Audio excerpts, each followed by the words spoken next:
We started hitting on a lot more IEDs. We got blown up as I turned around. And I remember it was just very disorienting. It was just like solid machine gun fire, AK fire, everywhere. And I remember looking at my neighbor. He had a cement post, and he's like, "Give me your hand over here." And I look, and the post is getting ripped up with rounds. I started kind of crawling over there, and it's like ping, ping, and snapping over. And I'm like, "No, dude, I'm gonna stay here." A-10s come in, about 500 pounders in, and I was terrified because it was danger close. They dropped them like 75 meters away. Hey, bombs away. It felt like I got picked up off the ground and slammed down,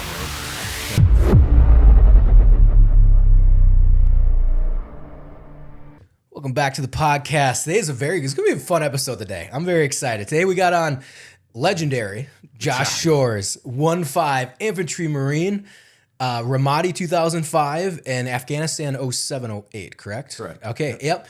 He's in MARSOC, and we'll get into that, kind of how all that worked. But what were you, 0311 or machine gunner? 0311. 0311, Yep. Love it. It's the best. 0311 infantryman, author of Counting on Death, and fellow Purple Heart recipient. Josh, thanks for coming on. Thanks for coming on. Yeah, thanks for having me, man. Dude, Appreciate it. I'm excited. Very excited. Yeah, I'm sorry. I'm talking all over to you. No, I'm excited. Josh, I found out he lived in Wisconsin. I saw you on Urban Valor. And I was like, oh, I got to get this guy on. Like, this sounds like a really good infantryman. I texted you. I was like, I'll fly you out. And then you're like, where are you? And I'm like, Minnesota. He's like, you were like, well, that's great, because I live in Wisconsin. And I Googled it right away. I was like, 35 minutes. Like, this is fucking great. Yeah. So I'm very stoked. Today's going to be a lot of fun. 2 03 infantry boys. This is why I made the show. Into the Breach exists for this reason, as well as others. But no, I'm pumped. I'm pumped to have you on. Yeah, so I'm very excited. Yeah, the book was amazing. Counting on Death. That's the closest I've ever felt to actually, one, relating to the book, but also how people feel. Thank you for that. Yeah. About how Marines feel and the guys that fought the war on the ground. Special operations, it's fun, it's sexy. We've both, me and you, have operated in that capacity. But there's nothing like just being a Lance Corporal grunt, kicking doors down, being in it all the time, being the sledgehammer to the military, being the main effort. So I always say with people, we are the main effort. Yep. Dev Group, Delta, SF, all amazing. Main effort will always be the infantry. Anything anyone does supports the infantry and what everything they do and how we fight wars. And those guys are amazing too, and they fully say that.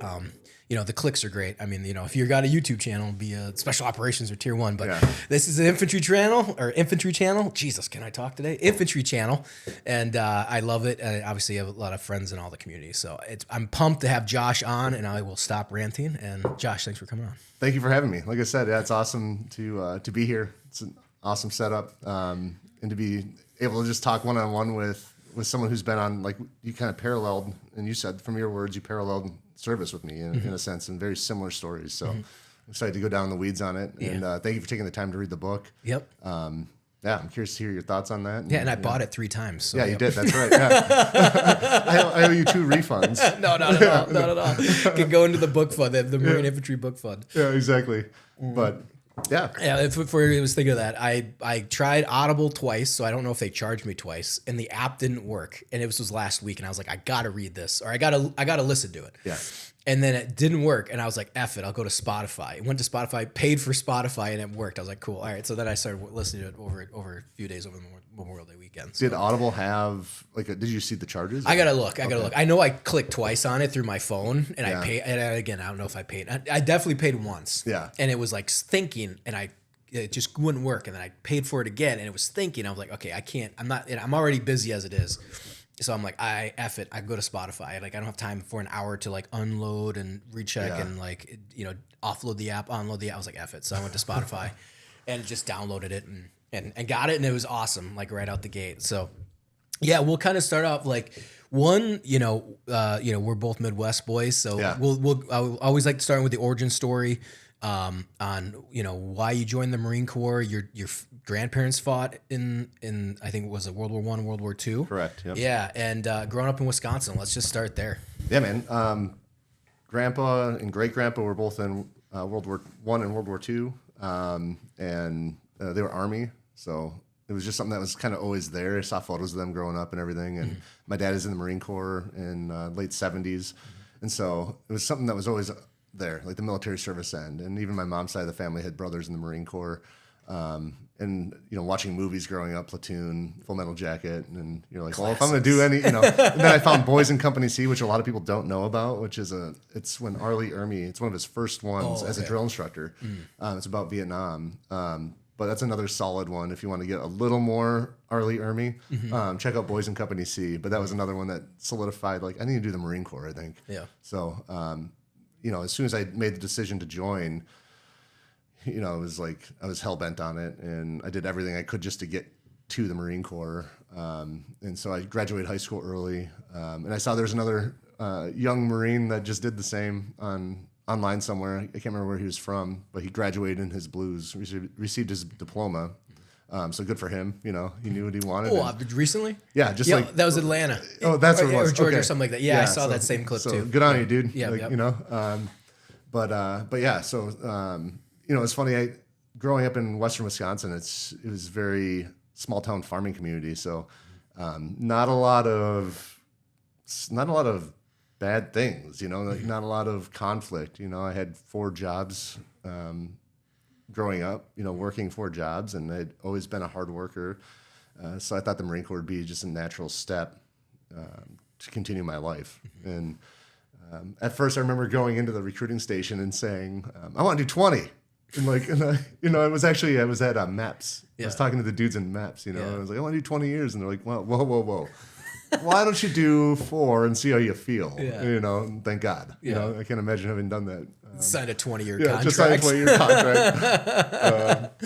So it was just naive. That's how motivated I was going into it. So, met my current wife when we were in high school and started dating on September 11th, the September 11th. And I was like, what a shitty day. And we were on MSN Messenger at the time. Nice. And while Congress was singing God Bless America, I'm like typing to her, do you want to date? Yeah. And she said, yeah. So it's like the only good thing that came out of that day, I don't think much good came of that day. No, it didn't. But for me, that was it, the only thing that came. That was like the only good thing, So you're like, actually, it wasn't that bad of a day, for me at least. No, it was just terrible, right? But, and you were a sophomore in high school, correct? Correct. Yeah, when that happened, yeah. Because I was a freshman, so I was okay. You were the same. You're the same age as my wife. Yeah. So, yep. So yeah, it was wild seeing all that happen, and it kind of even more solidified my decision to go in the military. Now we're at war, so now it's time to prove myself. So I did everything I could to get enough credits in high school to graduate early, which I found out you could do through my recruiter. Of course, every recruiter knows the back door and how to get the numbers. So he's like, you can go in early if you get enough credits, and so I did it. I don't regret that. I'm really glad I did, because I was ready to get moving on that part of my life, and especially with the war going on. Right? Yeah, it's like, the war's going to end. I got to get going. Motivator. I love it. Motivator. We had a few buddies of mine did that. Yeah, did they? Yeah. I was like, you're high, but I was like, absolutely not. But yeah, I finished out my CE. I was like, I'm going to enjoy it. Yeah, that's awesome though. It's great. But yeah, so then we just stayed together, and we broke up for a short period of time, but. She's been with me ever since and watched me change from, naive kid to, combat vet struggling with everything to getting help and, going through all that stuff. That's awesome. And honestly, I wanted to say this. I was thinking when I was listening to your book, congratulations. What's that? Well, you guys have been married for almost 20 years, right? 21 now. 21. It'll be 21 years. 21 years. Yeah, congrats. Because that's not a common thing. I'm sure we could talk about that a little bit later or whatever. Just the culture of the Marines, how many people do we know got married right out of high school and none of them are together. I think maybe one that I know of, Yep. So, which again, congrats. That's Thank awesome. You. Yeah. Yeah, so it's just been a wild journey, and the book has been 12 years or 15 years in the making, whatever it is now. I started writing it as like a therapy. Into the Breach is excited to be teamed up with 9 Line Apparel. They are the best. They are a veteran-owned apparel company that embodies the American spirit. Go check out 9lineapparel.com for freedom-loving, patriotic gear perfect for your family members, first responders, veterans, and active duty service members. When you're done selecting the amazing merchandise and apparel 9 Line has to offer, punch in the code ITB20. That's India Tango Bravo 20 for a 20% discount off your next purchase at 9lineapparel.com. Vet TV is a streaming service created by veterans for veterans, with over 30 different series to choose from, including our new series Battle Lab that features special operations soldiers going head-to-head with the newest tactics and threats on the modern battlefield. Into the Breach listeners have an exclusive discount of paying $1 a month for the first 2 months of subscription with the code BREACH. So head on over to Vet TV, type in BREACH at checkout to receive this incredible offer for your Vet TV subscription. Thank you for listening, and now back to the show. Piece, almost like the VA wanted me to do cognitive behavioral therapy, and they were just kind of rolling out a lot of the group sessions with that in 2008 when I went and got some help. But I started like realizing as I was writing it, they wanted me to do it by hand, and I couldn't write as fast as I could type. And so I started just typing it, and it turned into this thing that now became Counting on Death. Yeah, so, that's awesome. Yeah. So what was the emotion like for you when you joined, like, and then you officially, well, again, you shipped off the boot camp during high school. Well, I mean, I remember I cried like a bitch going into boot camp. Oh, dude, yeah. How was it like for you? Yeah. Yeah, receiving. I remember, I think I talked about this in the book maybe, but I remember this like image of this older guy. He was like in his 20s, right? And so they're old as shit when you're 18 going into boot camp, right? And he's like crying. He's like, I'm claiming Section 8. And he's yelling it. And I just remember laying on the top bunk and receiving and looking at him screaming this. And it's just this silhouette in this door. Yeah. And the drill instructor's like, there's two hats, yelling at him on either side. I remember just like tears filling my eyes. And like, I that wasn't like weeping, but it was like I was like tearing up, and I'm like, what the fuck did I do? Dad didn't say it would be like this, because like my dad he tried prepping me, but he's my dad, and he's just like, it's going to be different than what you think. And I'm just like, well, we'll see. And it was different from what I thought. Yeah. I that happened with me. It was like saying goodbye to all my friends, like the day before you ship out and say to parents, I was like, like you can't even like speak. I was just like bawling my eyes out every time I like meet because we all grew up since we were like 6 years old. We had a unique thing where we all the way through high school, and even growing up in the cities. But like, yeah, it was just like saying goodbye. I had to say after every time you'd say goodbye, I was like, oh my God. And there was like my ex-girlfriend the night before, I was like, oh my God, And it's, I think maybe you felt that a little more because the war was going on. Did you know what I mean? Like if it was like peacetime, you're like, it sucks, I'm going, But I feel like because it was war, and I went in 05, you were 04. Yeah. It's like, dude, we were in the thick of it. Like my senior year, Fallujah, the second battle of Fallujah was kicking off. It was all over like Yahoo News on the internet, So it's like IEDs were coming into play, and like it really felt like, this is fucking real. Like, like the movies, like we're not, we might come home, we don't know, So that's what I was curious, like what your thought process going, or like, how emotional was that? I think for me, I wasn't that emotional leaving because I was so hell bent on my decision, right? So I actually grew out my hair. If you look at my photos, like my hair was down to, I don't know, like here, and knowing that they were going to shave my head, and so I kind of as not even an act of defiance, but just kind of fun. Like I'm gonna go in there and they're shave all this hair off, right? Same. So, I did the same thing. I had a mop top. Like exactly. I want my money's worth. Exactly. You're gonna cut the shit out of that thing. Yep. But I didn't really feel. I think the only time I was wondering what the hell I was doing was when we were in receiving and just realizing how much of your freedom goes away when you join. When you're in boot camp specifically, and they're in control of every aspect of your life. And I remember thinking when they're teaching you how to brush your teeth, I'm like, why are they teaching us how to brush our teeth? And realizing there are some people there that maybe didn't know how to do it properly. And so like breaking it down to the basics of just human life, it was like, what are we doing? Why am I getting counted down like I'm 5? And so all those things were more shocking to me than leaving. I was, like I said, naive going into it. So I was ready to just go and start that journey. Yeah, dude. I was like, man, I just remember being in boot camp. I was like, shit. Like we finished it, and I was like, man, I still got another 3 years and 9 months left. You're already coming down in boot camp. Yeah. I was just like, because when I went to the recruiter, I was, we all have the same similar stories, but I was like, because I literally asked, I was like, you guys got any of those 2-year contracts? Because the war's going on. Yeah. And the guy looked at me, he goes, this isn't Vietnam. And I'm like, well, I don't know. Like watch the movies, they get drafted. Yep. They go to boot camp, they go to war, they come home. Yep. Like, can I do that? That same process? Yeah, can I do that? Can I just like sign a 2-year? Like, I just want to go to war. Like, send me on the first unit to war, you know? And they're like, no. And I'm like, you crazy? I'm like, I don't know how this works. Like, you know?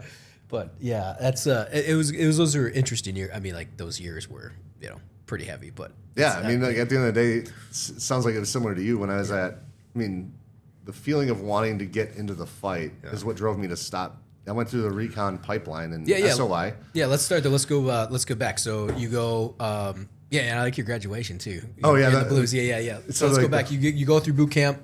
What happens after that? Like to the graduation ceremony. So I got my Blues, and I went on. I convinced 2 of my peers to join the Marine Corps with me. So we did the buddy program thing, or I did the buddy program with a friend of mine, and then I had 2 other guys that signed the contract with me. So I got that PFC. Remember at the time you get PFC if you got 2 other guys to join with you. And so I got out as PFC. I got my dress Blues in boot camp and fitted. And I'm like, I'm going to walk and graduate boot camp in my Blues. And we were told when I joined, one of the stipulations was that I would be able to walk and get my diploma. It was big for my parents. Mm-hmm. They wanted that to be, you know, something they remembered and that we had that experience. And the recruiter was like, yeah, we'll be fine. Like, he'll graduate boot camp and then go right to walk and get his diploma. Well, when boot camp graduation came along, I got my orders, you know, in that area where we're all signing all the final paperwork. Mm-hmm. And I see that I'm going to guard duty in SOI. Like right away, or what? Like it was like a normal boot leave, but then I was supposed to go. Yeah. But I needed a little more time to graduate, and so my dad found that out, and he was like, "Oh hell no!" And he went down to the recruiting office, and said whatever he said, you know, to make it happen. So I got recruiter's assistance. Mm-hmm. So otherwise, I would have been not walking and getting my diploma, and you know, so they figured it all out. But I show up to the graduation ceremony in my high school, and the dry run of it or whatever, and the principal's like, you have your gown in the office, go pick it up. And I said, well, I'm gonna wear my dress Blues. And he's like, no, you're not gonna be different. And so I was like, okay. And so I went and picked up my gown, you know, and the cap or whatever, and then came the next day in my Blues. And I remember he walked up to me, like he came barreling down after he saw us all in line getting ready for the ceremony. And he like, you know, keyed on me and kind of stormed towards me. And he's like, oh, you wore, and he looks me up and down. He's like, that. And I was like, yeah, man, like I earned this. So again, props to the kid that, you know, the Marine that just graduated high school with his Blues. It's really cool to see. And he deserves every opportunity to wear those Blues. You know, it's hilarious when I was listening to that. I was like, one, that completely makes sense because coming out of boot camp, for all Marines out there listening or people that aren't, you're God's gift to the world. Yeah. You are the greatest thing to walk this earth. Yeah. And your ego is so high. Big. Yeah. Your head is like this big. Yeah, it's massive. And so when you said that to your principal, I was like, of course you fucking did. Like he thought I know in your mind you'd accomplish more in 3 months than that principal had his entire life. Yeah, like in my mind, in your mind, you were like, I am the best thing. I am all that is man. I am all that is man. I am a Marine that just graduated boot camp. Yeah. That is boot. Boot. Yeah, the most boot thing you could do. Dude. Exactly. And I followed that up with like getting super fat on boot leave. Oh, everybody does. And so but I had an extra 10 days from recruiter's assistance or whatever to really like fatten myself up. Oh yeah. And so then I got in my alphas to go check into SOI, and it was like, you know, I was like praying that thing would button on the bus from the airport up to Pendleton, you know. Yeah. And I was like, oh, I look like a bag of smashed assholes. Oh, dude, there are so many guys like that coming back from from boot leave, because one kid came back from like a wrestling tournament or something, so he had like cut weight and then won some tournament, even though it was in the summer. On boot leave? From going into boot camp. So he was like super lean, you know, or whatever. I don't know if he was USA Wrestling or something, like, because they do it over the summer. Yeah. And then he came to boot camp, and so he's like jacked, coming off of like wrestling.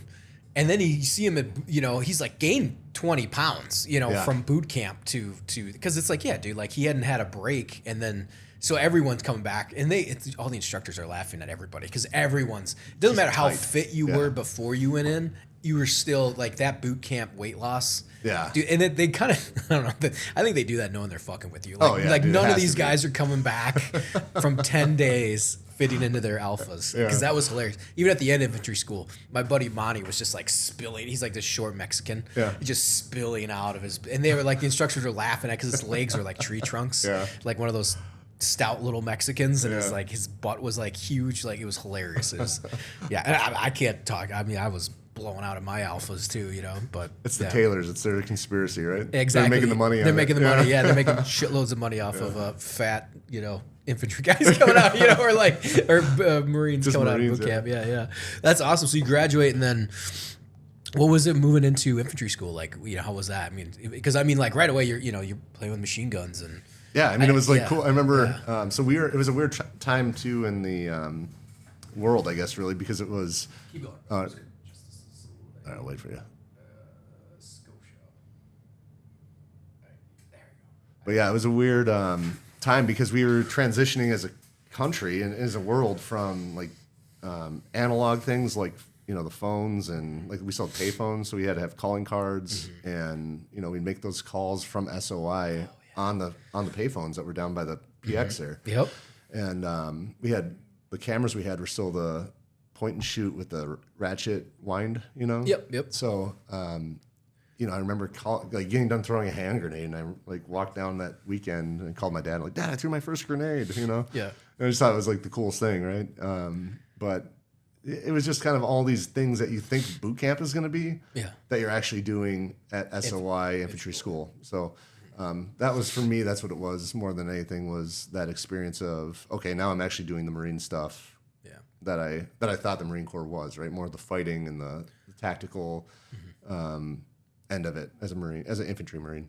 So did you want to be, when you were going through, did you want to be in 11, or did you want to do other stuff? Or I had my heart set on wanting to go to Recon, right? Okay. And so when that opportunity came at SOI, you know, you do the pipeline assessment or whatever, and it's so like right in the first week or two, they like, who wants to try out for Recon? They just and so I did that and got accepted, and so right after SOI I went to pre-BRC is what it was over on Margarita, I think, right? Camp Margarita, and it was cool, you know, and I remember thinking like, okay, let's do the Recon stuff, and all it was like working parties, and I'm like, well, what is this? And I found out it didn't pick up for another few months for the next BRC class, right? And so we're with all these guys that some of them dropped out, some of them were in the same spot I was. We're waiting to get picked up. And I remember one of the gunnies that was there said to us, he's like, guys, just so you know, I want you to be mentally prepared for this. The war's gonna be over by the time you are through training, and, you know, it's like a year and a half to 2 years of training, and being, you know, 18-year-old me at the time, I'm like, well, that's not why I joined the Marine Corps. You know, there's a war going on. I joined to fight as an infantryman. And so I dropped from pre-BRC and went to, it was 1-5 at the time, because he said, if you drop from this course right now, you're going to go to one of two places. It's going to be 2-5 or 1-5. And 2-5 was just about to leave. And I think it ended up being that they had already done all their final exercises and everything for, you know, pre-deployment certification. And they were leaving. And so we ended up getting dropped to 1-5. So how long so did you finish infantry school and then go to pre? Okay, so you finished like the... Yeah, we all had to. Because you had to finish. You had to finish SOI. Yeah. So it was, I don't remember what month, later, like fall or something. And then, so when we went to 1-5, they were just getting back from the second Battle of Fallujah. And... so did you know anybody in your infantry school class? Because if you guys went over to pre-BRC, do you know what units they got kicked to? Yeah, some of them went to 2-5, which were in Ramadi before us. Okay. And who we lived in Ramadi, I should say. Oh, so those guys got kind of lucky. Yeah, they got, in a sense, lucky. Like if I would have, you know, lucky, you say that, it's a relative term, But they went right to 2-5, a lot of them. Some of them went to like 2-1, a couple of others, you know, other units. But yeah, there was a lot of combat replacement numbers that they were just getting sent. So, so yeah, it was just interesting to see some of those faces that were in SOI with me when we were relieving them in Ramadi in 2005. That's wild. Yeah. That happened to me too. That's kind of the same. I got lucky, got dropped right away. So I went to 3-3, deployed right out the gate. was like one of those guys from SOI. Well, went from SOI to 3-3, and we deployed a month and a half later. Okay. And then I came back, and then when that 2-3 came back, there was a kid from infantry school and he had relieved us after his deployment, and they got jacked up pretty bad. 2-3 got really rocked. And so I saw him. I was like, Edson, what's up? I can't remember his name, Edson. And he just looked like death, man. Yeah. Like he was just like, hey. And I'm just like, you're all like jolly. Yeah, it was. Because, I mean, I had just finished sniper school. Okay. So I was like, oh, dude, we're going back. And he's just like, yeah. And they had just got back or something like that. Okay. And they had a very rough go, So I had known that. I was like, oh, you all right, dude? He's like, yeah, but I know, like I said, it's great. Like I said, that paralleling, like your guys went off to 2-5 right away, and that's a cool thing. I mean, like again, the thought and the mentality of like said that we're on the same boat, because a lot of you guys are like, no, I want to go to war. Yeah. Like fuck recon. Yeah. Like no, like because honestly, it's good that Gunny said something, because he'd be like, you guys want to be bitches and bail out, and then you would have been sitting there for like a year and a half. Trying to get through a pipeline, that may or may not happen while the war is kicking off. Because while the war went on for 20. Well, the year for 20 years. Well, at the time, I'm with you though. We didn't know that. We didn't know that it was going to kick. Dude, I was the same way. I was like, oh my god, I got to get there. You know? But yeah, that's wild. So you guys dropped from BRC. I mean, you guys were doing anything of like accomplished anything of merit at all while you were there? I mean, I got a NAM for building a bar on the second. Yeah. They were like, hey, we're going to build a bar on the second level of this one barracks, for the recon dudes. And I was like, sure. And so I learned how to tile and, did it there. And then they're like, you're getting a NAM for that. Yeah. How's a NAM? Yeah. So that's awesome. I felt so cheap in a sense. I was like, oh man, okay. But you got the taste of the Marine Corps early, like, oh no, you can get them for stupid shit. Yeah. That's exactly what it was. And actually, when I got dropped to 1-5, one of the guys came up to me and ended up being a friend of mine. But Marty Mortensen came up to me and he's like, hey Boot, where'd you get that? And he had this like kind of antagonizing voice. And he kind of flicked it, because I was in my Charlies. Yeah. And I was like, oh, like the NAM? And he's like, yeah, the NAM. And I was like, well, it's for building a bar. He's like, you know what I got mine for? He's like, killing people. He's like, I laid down machine gun fire and like let my unit move forward. I got an NAM for it. And I was like, okay, do you want me to take it off? He's like, nah, man, but you better earn it, he said. Yeah. Should have told him, like, you didn't have to work that hard for it. That would have set me up for a great time at 1-5. You get your ass beat. Yeah, exactly. No, that's cool. I mean, and honestly, too, we get into this. I mean, we can talk about all sorts of stuff, but like those type of stuff, like with civilians, and like the NAM with V. Like NAMs with V, when you're in our culture and you're in the, like, we know an NAM with V is actually a silver combat, star, a Navy. Like, this is the fact that any Marine infantryman gets any type of valor award at any level is a pulling teeth grind. That's not. It's not. I want to say it's not taken lightly, but it shouldn't be taken lightly, because what they did to earn it, they earn something much more, but it always gets downgraded. It's knocked down or downgraded, or people just like, you did your job. Yeah, that was the biggest thing. It's like someone else could do the same thing, and suddenly they're getting brown stars with V, or they're getting whatever else, and then but the NAMs with V or whatever. Like, so because I knew guys that got NAMs with Vs that were like, what did you do? Like, that's what? It was like a Medal of Honor run, and they're like, oh, here's a NAM with V, and so that's like significant, So I always say, guys need to be very proud of that if they have any type of those, because sometimes guys are like, well, it's just a NAM with V. It's like, no, man, like NAMs with Vs are fucking legit. It's a legit valor award to earn, any valor award for that matter. Correct. Yeah. So that's wild. So you got the 2-5. 1-5. Oh, sorry, 1-5. Sorry, 1-5. They start fucking with you. How was getting into that? Like, what's life like that? Because that was my nightmare, and thank God I did not live it. Where those guys had come back. Yeah, they just come back, and so they're still like trailing in from leave, right? Yeah, which sounds like a nightmare. Yeah, it was, dude. And we were just getting fucked with the whole time. Yeah. And a lot of them were 2 combat vets at that, like 2-time combat vets. They were there in the initial invasion and then in the Fallujah push. And the first casualty of the entire war, Lieutenant Shane Childers, was from Alpha Company 1-5, and that's where I went. So there was this like legacy already established that we needed to live up to, and so it was intimidating, Yeah.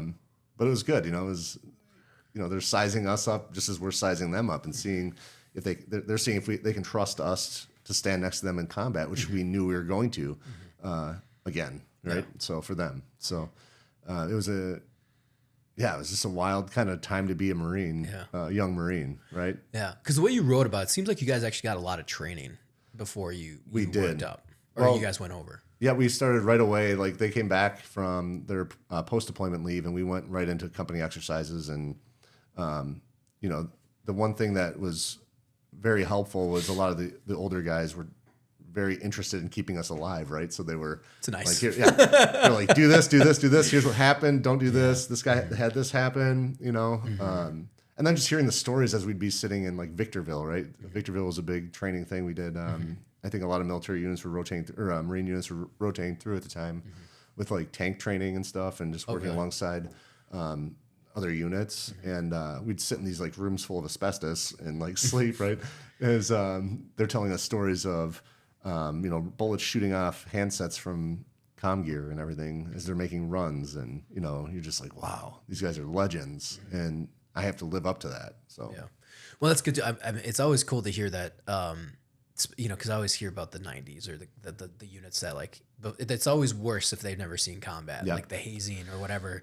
But it is, because I treat my guys the same way. I'm sure you did too. You get back from combat deployment, it's like, yeah, we're going to fuck with you, but like, this is real. This is war, and I need to teach you how to survive. Yeah. And you need to be proficient in what you do. Yep. And that was one thing I got told when I got dropped to the unit, because we missed everything. We missed CACs, missed the whole workup. Okay, wow.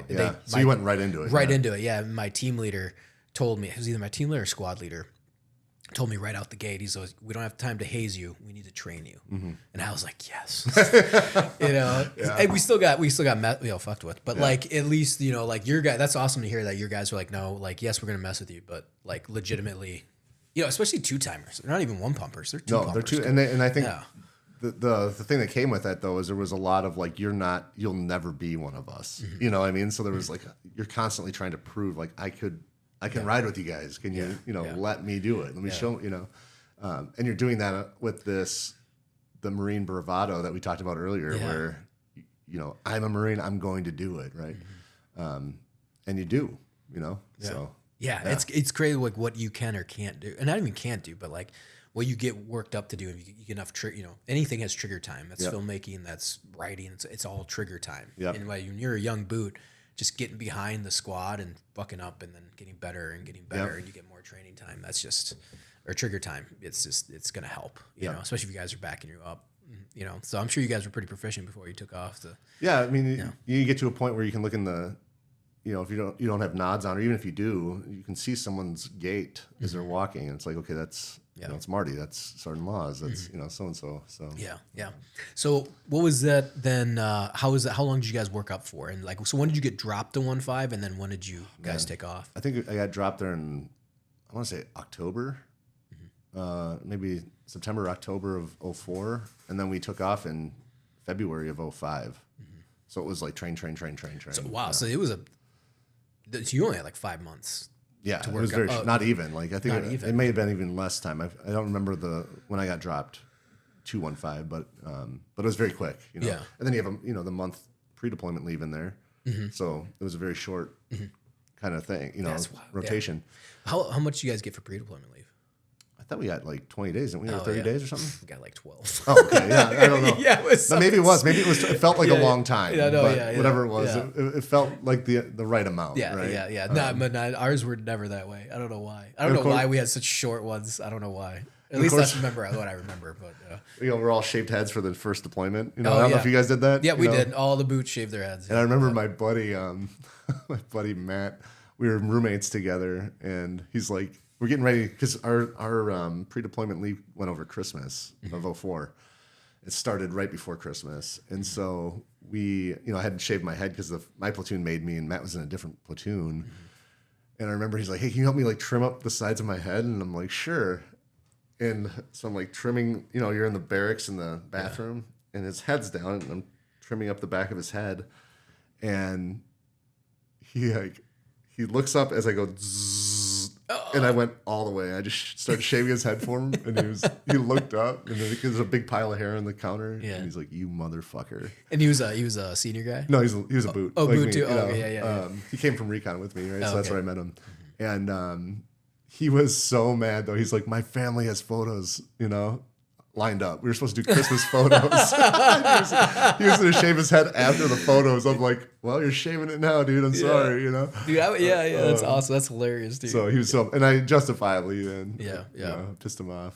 But yeah, we all went out to boot leave with shaved heads, the new guys, and it was just a kind of a wild experience of all those little steps that are done in between, what do you want to call them, the esprit de corps, or whatever it is, like those steps. We did the rites same. of passage, I guess. 100%. That's what we did too. We did everyone shaved their heads, we had to do all the stupid boot stuff, It was 06 for me, so like March of 06 is what we were. So about a year after you guys dropped on ground. But it was like, oh my gosh, it was crazy too, because I'm sure you remember it, but I don't know, maybe they didn't mess with you as much, but like your time, like those last like 2 weeks, no one messed with us in the barracks because they're like home with their girlfriends or their wives. That's what it was. Yeah, no one wants to. Who's gonna get drunk on a Wednesday and mess with you, or on a Friday night? Yep. Because they're like, go. They're trying to spend every moment they can because they know what they're getting into. Exactly. Yeah. Exactly. It's like I don't want to. It's like, oh my god, this is great. And it was weird for me because I was just like, well, I guess like watch my DVD player. Yeah, exactly. like I can't drink. I wasn't a drinker, and I had no access to alcohol, so I was like, well, I guess we'll watch Euro Trip for the 15th time, on my DVD player, or play Half-Life on my laptop, go to the MWR, But yeah, so what was that like then? I mean, like you guys are finally boom hit the ground, or get into Ramadi or getting to Iraq. Yeah, it was just this like hurry up and wait. Right. And so it's all this gear moving and controlled chaos in a sense. Yeah. Right. Everything knows where it should. All the higher ups know where things should be. And there's usually a hang up somewhere. And so you're trying to figure out how to get things where they need to be and not be the one that is the cause of some of the delays for misplacing a thing of gear or whatever, And so it was just kind of a weird experience. I remember as I'm thinking about this, I feel like there were the red tag, right? The red tag Marines. CLB, is that what it is? Or I don't know. Not CLB, but I don't know who it was, but the red tags. And I remember like seeing some of the guys I was in boot camp with. It's like, oh shit, man! Like, they're a red tagger, which means they don't deploy. Correct? Is that or they don't? Or they put the red tag on so they don't get grabbed up? Is that what the differentiator was? I thought it was just they assisted in you deploying it, or like on the flight line. On the flight line, that's what it was, right? And so like so. It was just it was like, oh shit, like it just felt like. They're in a spot where they're not going to get grabbed up to be put onto a plane to go to combat, and it's just a weird kind of final gate through to go to combat, and once we got to Iraq, it was funny because there was a lot of banter leading up to it, but when everyone started getting quiet, all the senior guys, and it was like, okay, this is getting serious for us. All the jokes are. Going quiet now, and people are more attentive. Yeah. And at that point, it's like, okay, we're getting into what I should be worried about, because they're worried. So what were you told before you got on those planes? You know what I mean? Like that week leading up to like you guys getting on planes to go over, like we had briefs. I imagine you guys probably, I don't even remember, dude. Probably, ROE briefs at a high level because they change so much throughout the deployment. But like, I'm sure we had those briefs. We had, chaplain briefs. I don't even remember that very well, to be honest. It was just like chaos, and you're tired. I was sick. I had like upper respiratory, sickness or whatever the hell was going on. Yeah. So I remember just trying to find cough syrup so I could sleep well, And that was in Kuwait? Kuwait. We landed in Kuwait, and then we went to Al-Assad, I think, on the way there. And then we came through back on TQ, so one of the two.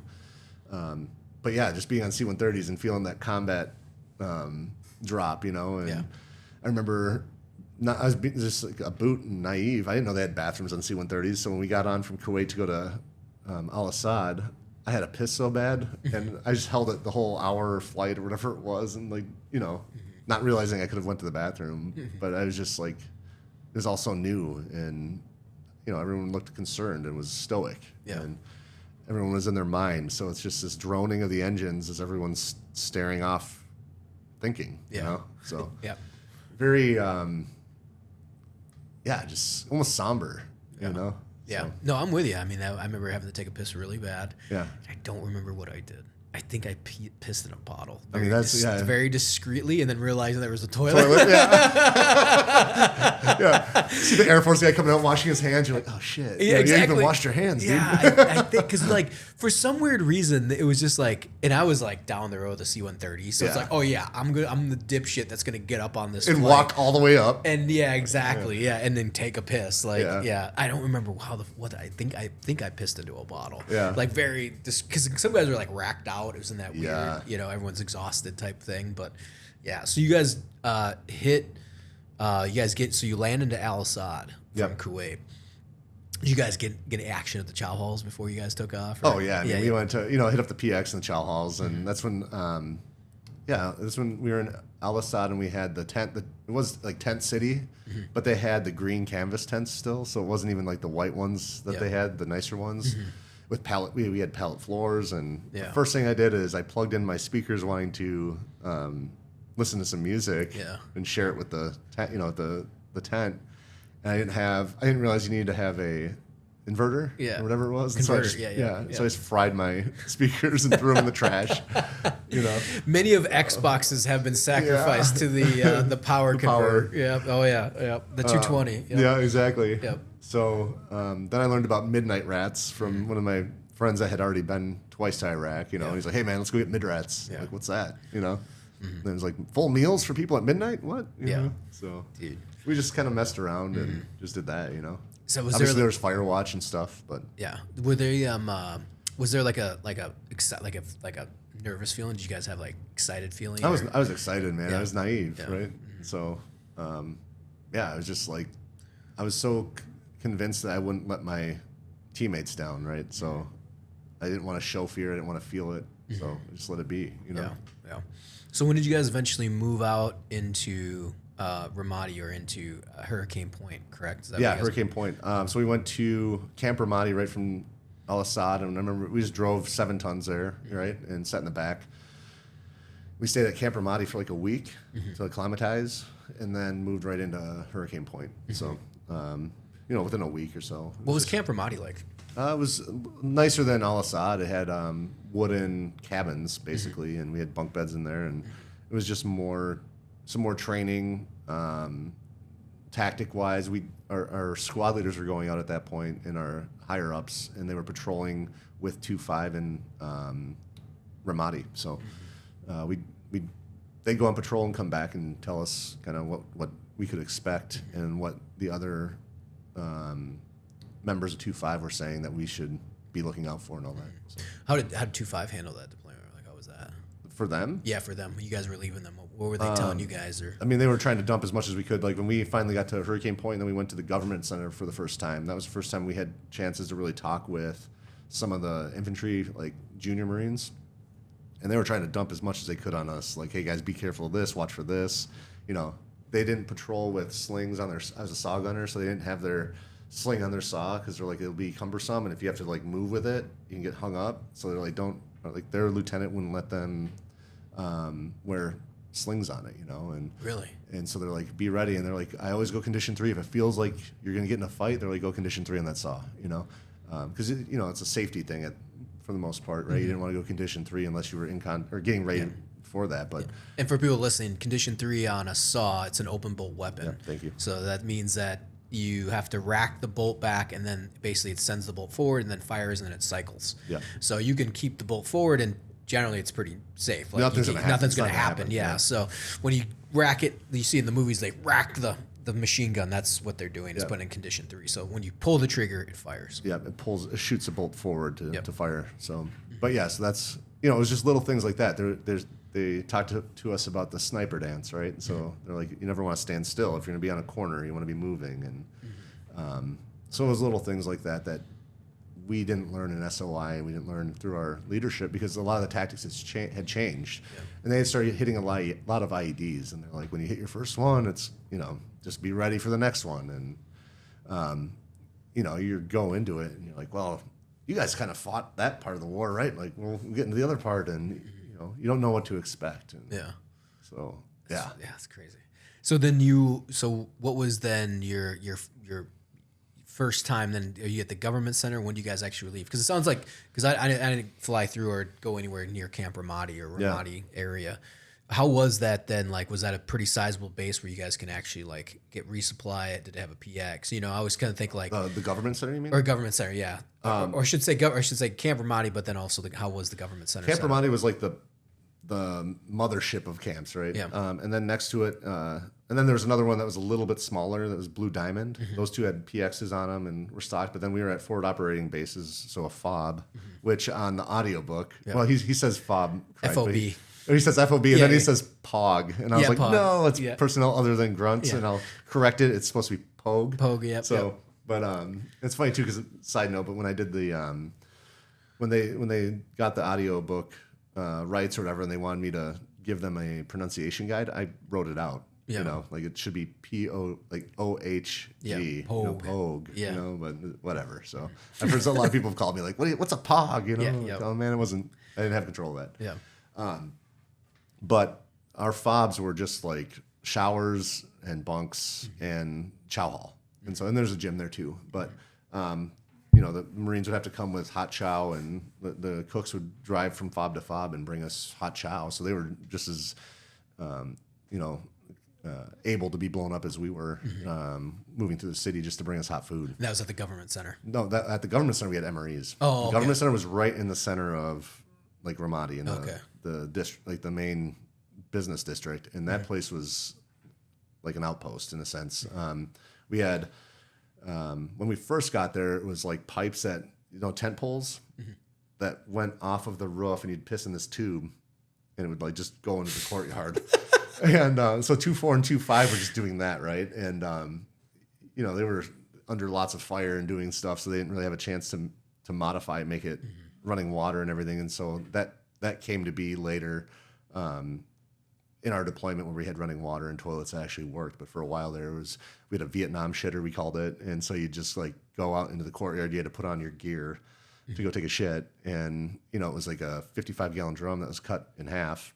And you were sitting on a wooden box, and there was I think there was a toilet seat on the wooden box, but it was so awkwardly placed that you felt like a child, sitting in like on a big bench. And there was like, what do you call it? Just like construction bricks, big old bricks that surrounded it, and because we get mortared there, so. Yeah. Then you'd have to go burn the shitters. Yeah. And I only did that a couple times, and a lot of, I think I talk about it in the book, but I say like a lot of guys volunteered themselves for making mistakes and stuff, and then they have to go burn them. So, but yeah, it was just a different way of life out at the government center. There was no resupply of anything, like of much. And there were a few times where we were in firefights there where we shot up almost every bit of ammo we had there. And so we'd ask for a resupply, but you're in the middle of a gunfight in the middle of a city, and everyone's shooting all around. It's like, I remember one time the Army had engineers there, and they had to bring, I don't know why they didn't come up and fight with us on the roof, but I shot so many rounds with my saw. I have a photo somewhere of it, but it looks like Lord of War, where there's just like rounds everywhere. You couldn't walk without rounds.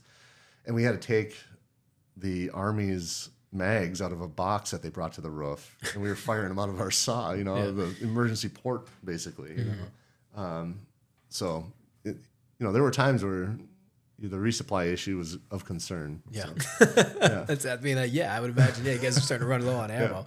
No, it's great. Well, it's interesting. I always like people to describe like, what was your conditions, because some people are in Al-Assad their whole time, or you're in an outpost, and that's what my deployment was like too. We were in a forward operating base in Barwana, and actually I got a photo up there of us burning shit. That's one of my favorite photos of all of us here.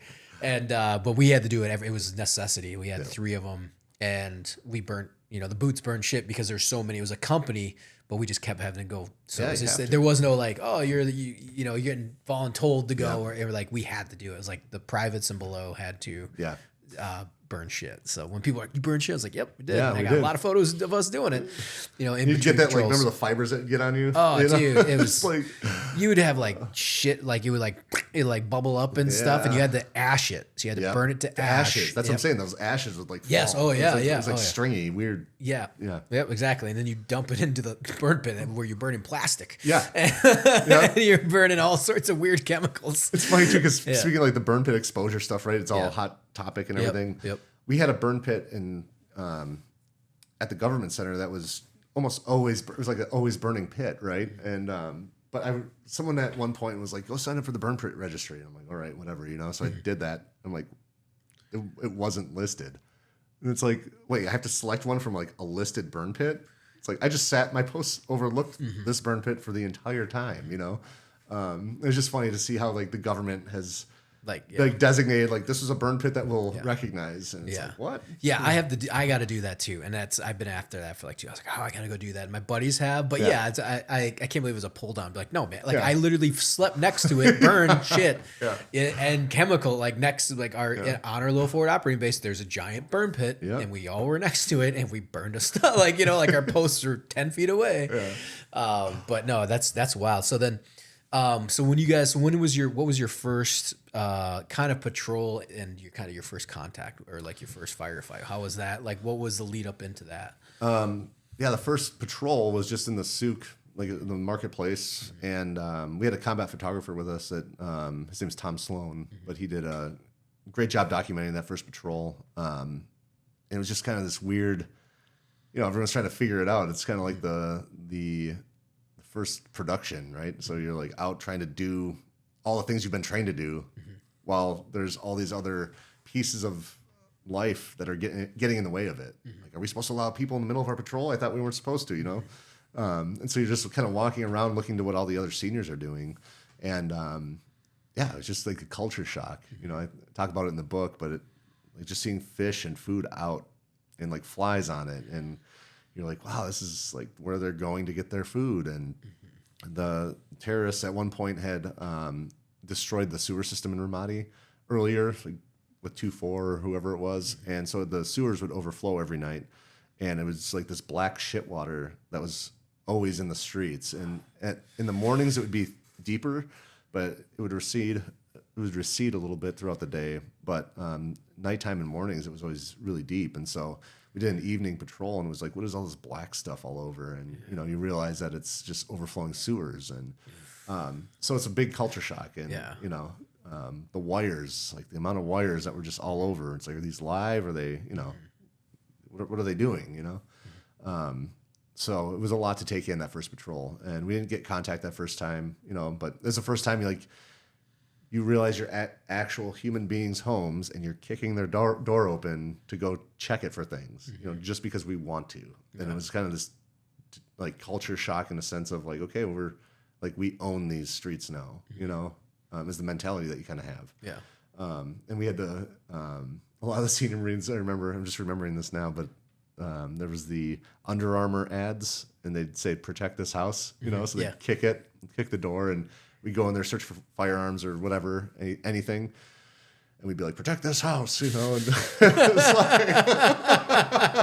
it's like, oh man, it was kind of like playful in a weird sense, right? Like, but that was what the war was at the time. And our first firefight we had as a platoon, and I want to say it was as a company. We were just outside the government center. We were set up in a bank that was to the southeast of that. And Marty Mortensen and I, the guy with the NAM that I talked about earlier, we were sitting on the rooftop, and we had word that there was an Army convoy coming through down the main MSR, which was Route Michigan, is what we called it. And so they were coming down, and we were told to watch for any activity. No one was supposed to be out. There's a curfew. We saw movement on a rooftop, and so Marty popped let me think here. I think there was a IED that went off.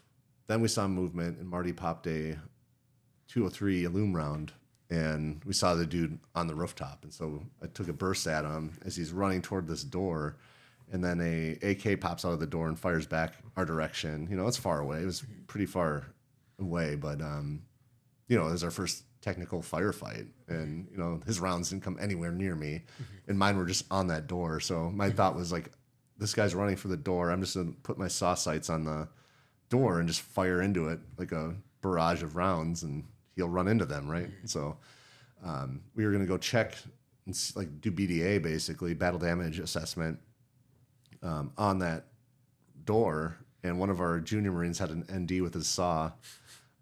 Which was probably in condition 3, which it shouldn't have been, or it could have been, but he was trying to get it in condition 4, whatever it was. He had a ND with it right next to the lieutenant's foot, and the lieutenant was super pissed, understandably. And he's like, "We're just going back." He's like, and I was like, "No, I wanted to see, you know, I want to see the what you know what I did, right? Like, I may have killed my first terrorist, you know." I was super proud of it. Yeah, you know, that's what we joined the Marine Corps to do, right? Exactly. You don't do it to fucking plant flowers. Yeah. You know. So how'd that feel pulling that trigger? Felt good, and I remember like Marty. He looked at me after we got done with that, and it was freezing cold. We were cold, but after that it was like super warm. And he like nudges me, and he's like, "How'd that feel, huh? Your first firefight, you popped your cherry, you know." And it felt really. I was proud, you know, and he was proud of me, and so that made me even feel better. So, it was a great experience. Yeah. I mean, I like people have talked about like, oh, for a long time I struggled with like I've killed people, right, or I've shot people and killed people, and you know sometimes you don't know if you kill them, right? I never had a problem with it until I was investigated for it, and then I was like second guessing my entire existence, right? But like we joined the Marine Corps, and they do a very good job of teaching you how to kill someone and be okay with it. It's kind of like it's almost in a sense an expectation of you, and so I never really struggled with the people that, like especially combatants, it was like, man, I just outshot you because we're better trained, or because the circumstances allowed it to be that way, and it was a great feeling. I don't know if you have a similar. Yeah, it's awesome. I never lost sleep over people that like were fighting us. No, not at all. And I think it's kind of weird for some people to hear, but like, no, it's an amazing feeling. Yeah. It's the adrenaline dump, like the excitement, the like you're doing the. I've said this on other podcasts. And it's great that we're sitting here talking about it. It's the war is the ultimate test of man. Yep. You can run all the ultras you want. You can climb all the mountains you want. You'll get close. Yep. War is it. That's life and death, full on. Yep. And that goes through every culture, every generation, mankind to the world, like however you view it. But yeah, I mean, you tested yourself and you came out on top. And yeah, I mean, and this is a whole built into the warrior culture. But yeah, you not only is this exciting, like it's the adrenaline dump, but you're like you get into that flow state, or you know what you're doing. You're operating in the black. Yeah. And no one else, like very few people on the planet do that. And not only do that, but do it that are trained to do that. You know, because you got insurgents all over the world. They're like shooting over, you know, the berm, and they don't know what they're doing. Yep. They're getting adrenaline dump, but there's nothing like being trained to do it and knowing how to do it. And also, too, I had that epiphany just like you did, probably maybe like 10 some years ago, where I just like thought about it. It just kind of hit me. It was like my sole purpose in life was to kill people. Mm-hmm. And the Marine Corps trained me to do that in the most not even most proficient way, the most violent way possible. Yep. With my job, my purpose in life was to close with and destroy the enemy. Yeah. And I was going to do it in the most violent way possible. Yep. The most violent manner, not even proficiently, the most violent way. Animalistic. An animalistic way. Yeah. And I think that's why, like, I take great pride in the Marine Corps infantry. It's like, I'm not here to be a fucking surgical with my shots. I'm here to absolutely level this block. Yep. And a lot of guys that go from infantry into special operations, they get that. Like if you're and again, I got buddies that are SEALs, but they just don't have that same mentality because they don't come from that culture. It's a different type of mentality of thinking. It's like, oh, hey, we got these little birds coming, we got this, we got support. Well, this is our target, or this is our rescue. It's like, no, we're going in there, and they're entrenched, and we're there to fuck everything up. And if someone gets, guys get left behind, it's like, well, I guess we're gonna just have to level this city till we get to you. Yep. And I think that's just a mentality that's built into the infantryman. Yep. That it's just, that's it. Like, cool, go grab that 240. Here we go. Or that 249, that saw, or that we're just gonna start shooting everything and getting there in the most aggressive and violent way possible. Yeah, I'm with you. Like I'm very proud of like what we've done, and I think a lot of people, as much as they might you or hem and haw, they're like they look up to that, they envy that, and I'm not saying like, oh yeah, we're doing it to be envied. No, but we decided to cross that Rubicon and become warriors, and I think that's something. I'm very proud of it. Like absolutely, like and it's exciting, dude. It's just and be able to operate like you did 3 deployments, like. You know how to handle yourself in combat. Some guys go and they're just totally like, I did it and I'm out and I'm done and I'm done and I got all respect in the world. But there's some of us that like you and me that go, yeah, we're gonna volunteer for another, or we. And you wrote this in your book, and again, the paralleling thought process. I don't know, maybe we're from the Midwest or something. I don't know, but like you were like, I feel like I need not redemption, but I need to finish what I started. And Afghanistan was finishing what you started from your first, and that's exactly how I felt. Was like. I need to do this again. Yeah. I did what I did in Iraq, which is, and you're a boot, like you're not going to nail it, but you want to. And that only comes in the second and the third. Like your boys that were Invasion, Fallujah, Ramadi, however they want to talk shit, it's frustrating, but they were very good at their fucking job by round 3. Yeah, and Ramadi was such a shit deployment, and this is where like it took me. I actually had a coffee with someone this morning before I came here, and he was giving me some feedback on the book he had read, and he wanted to share. He asked me a question of like, what was the intention of writing the book, and I hadn't really.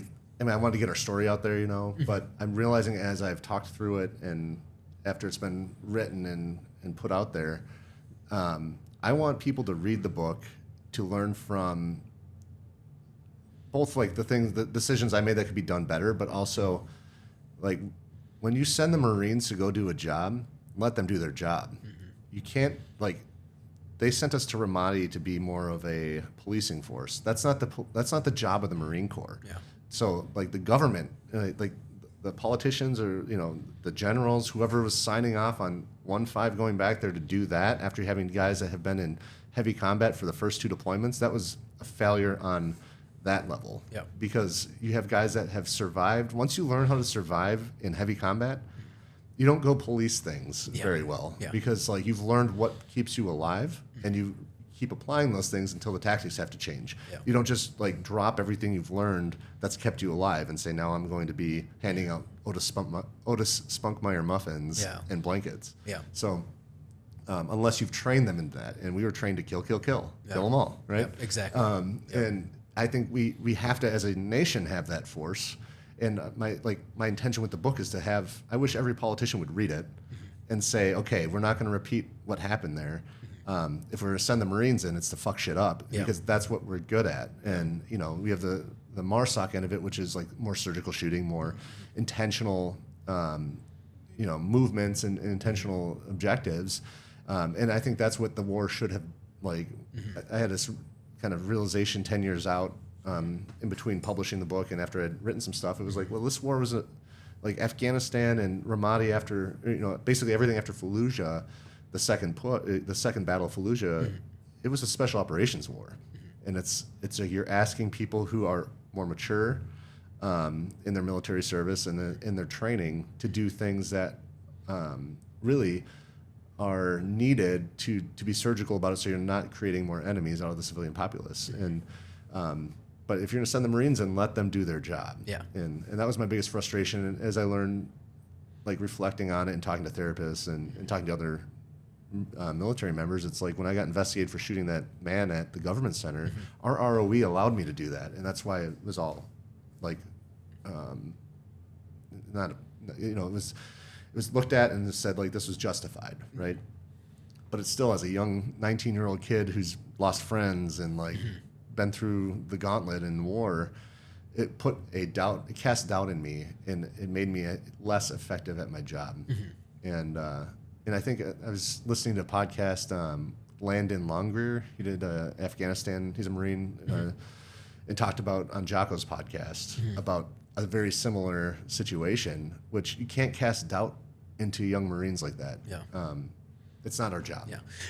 And also I agree with you, because that's when you're more experienced, you can handle it, you understand yourself better. But when you're on your first deployment as like, what are you going to say no to JAG? Yeah. Or how do you know what I mean? Like you're because I had not a similar situation, a situation like that.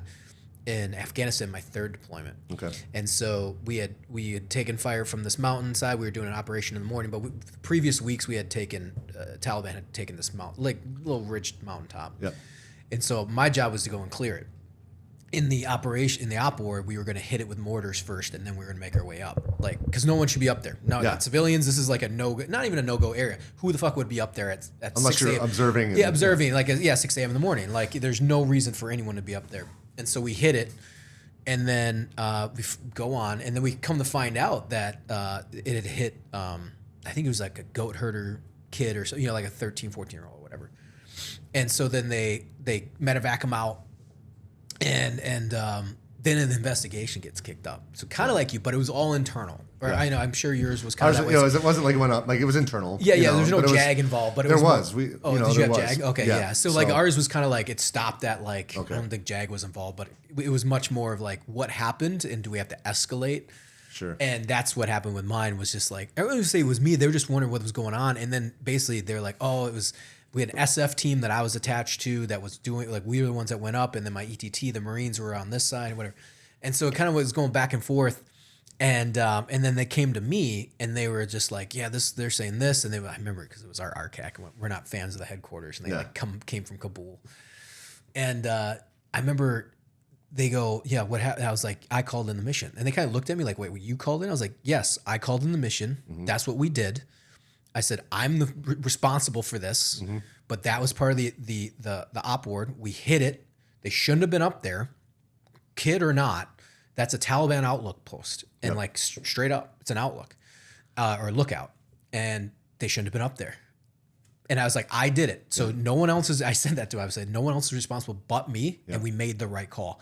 And literally, like, it shut down the whole investigation. They all looked at me like, okay, yeah, like that, Like, but I feel like if you're a boot and that's your first, you're like, oh my god, am I gonna get thrown? Yeah, well, that's the thing. Everyone's like, Leavenworth now. Like, yeah, it's like you're on your 3rd, you just know how to handle it, and you shouldn't be doing that to like first pumpers. No, exactly. And it was a confusing. I mean, it's just a confusing time, right? But we were doing that like security operate. It was just, I don't know. Yeah, I think my hope, because I know there are guys that have, some of the guys that have killed themselves from previous deployments and everything, like they bear a weight of guilt or of shame or of like people having second guessed things they did. And it was like, we were trained to kill the enemy. Yeah. And when the ROEs are fluctuating on the daily and like things are changing, and it was a very confusing time. Yeah. And it was not as cut and dry for me as it was in Afghanistan, where it was a lot more. Afghanistan was a Wild West. Yeah, it was like, okay, the Taliban, and they were a more respectable enemy, and it's like they wanted to fight us, and like I respected them for that. Yeah, they stood even up though and we killed them. Yeah, exactly. No, I'm with you. They absolutely stood and they fought. And I agree. I think that's the frustrating thing is because you're. When you're there, everyone's like, oh, well, you shouldn't have thought of this. It's like, dude, like we have our ROEs. And also, too, I mean, I'm sure you guys talked about your squad, but I was like, after any gunfight we had, it was everyone, because it wasn't malicious, but we're like, everyone get their story straight. So everyone was on the same page. Yeah, like good. Well, this is before we go back to patrol. Like, hey, if we shot our rifles, like what happened? Everyone's on the same page before we step back into that fob. Yep. Just because it wasn't to cover something up, it was just to make sure everyone. It's like someone didn't say something stupid offhandedly, and now there's an investigation. Yeah. And then we were always like, never talk to JAG. Our thing was like, fuck JAG.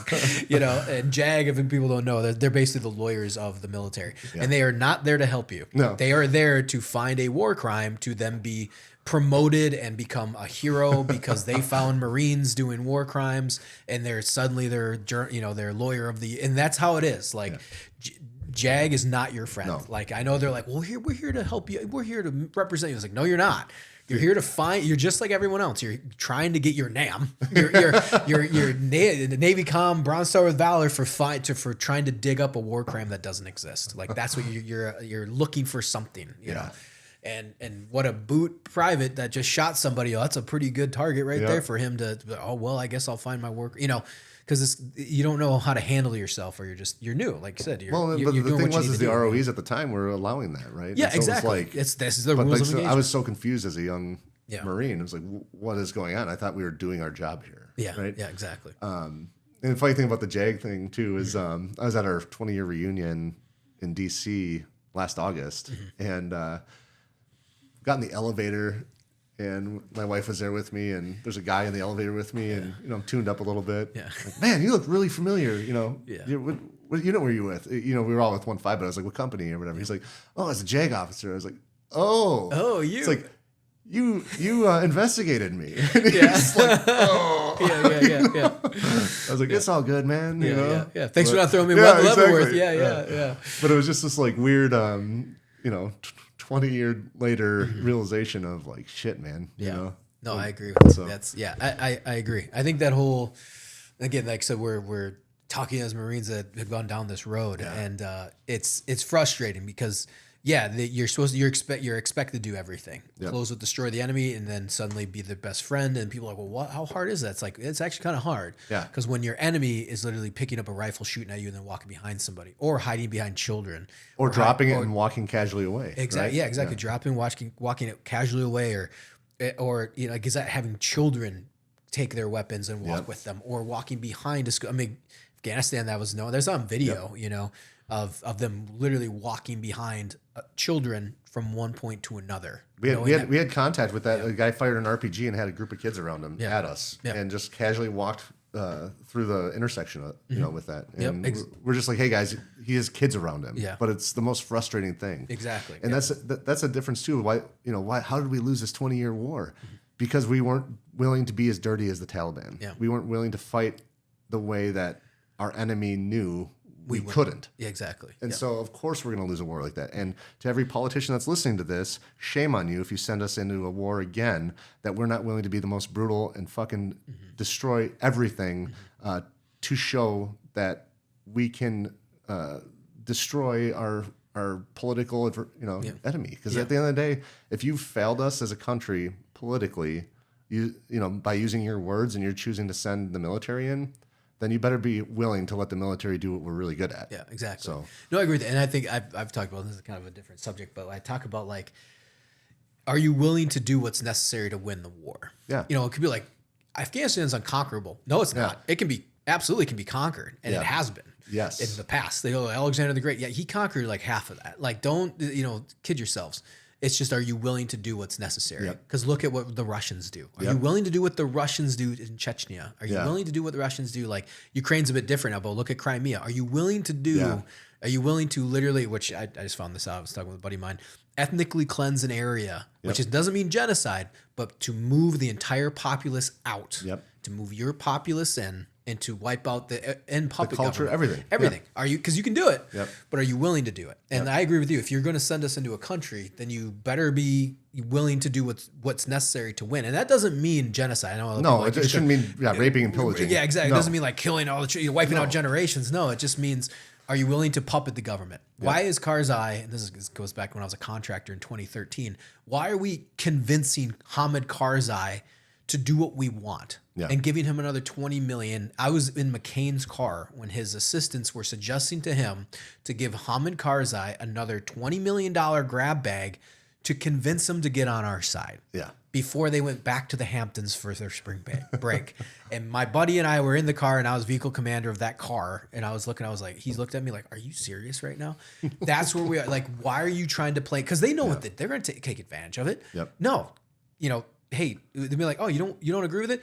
Where's your buddy at? Because he's gonna do what we say, and we're gonna make sure if he doesn't, we get him out. I think that was frustrating to me after being there in Afghanistan for 20 years. I guess is my rant right now, is that it was going in the right direction, although slowly. Mm-hmm. The culture was slowly like, how do you change that overnight? But we were there for 20 years, and I said this back in 2009 and 10 when I was like, why are we like, make it our puppet government? Like, we're already giving them everything. Yep. And is it really that bad that the U.S. like the U.S. is your puppet government, or like, like you're our puppet? Yeah, it's a pretty good life. Yeah, everyone was getting educated, money was flowing in. Yep. You're getting protection, tons of, you know what I mean? Like, was it the worst? Like, we weren't like, again, like it's that one thing people think like, oh my God, they're losing their culture. Like, what culture? I mean, they can keep it.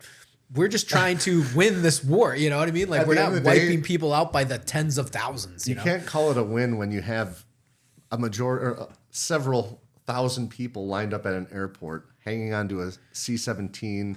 Yeah.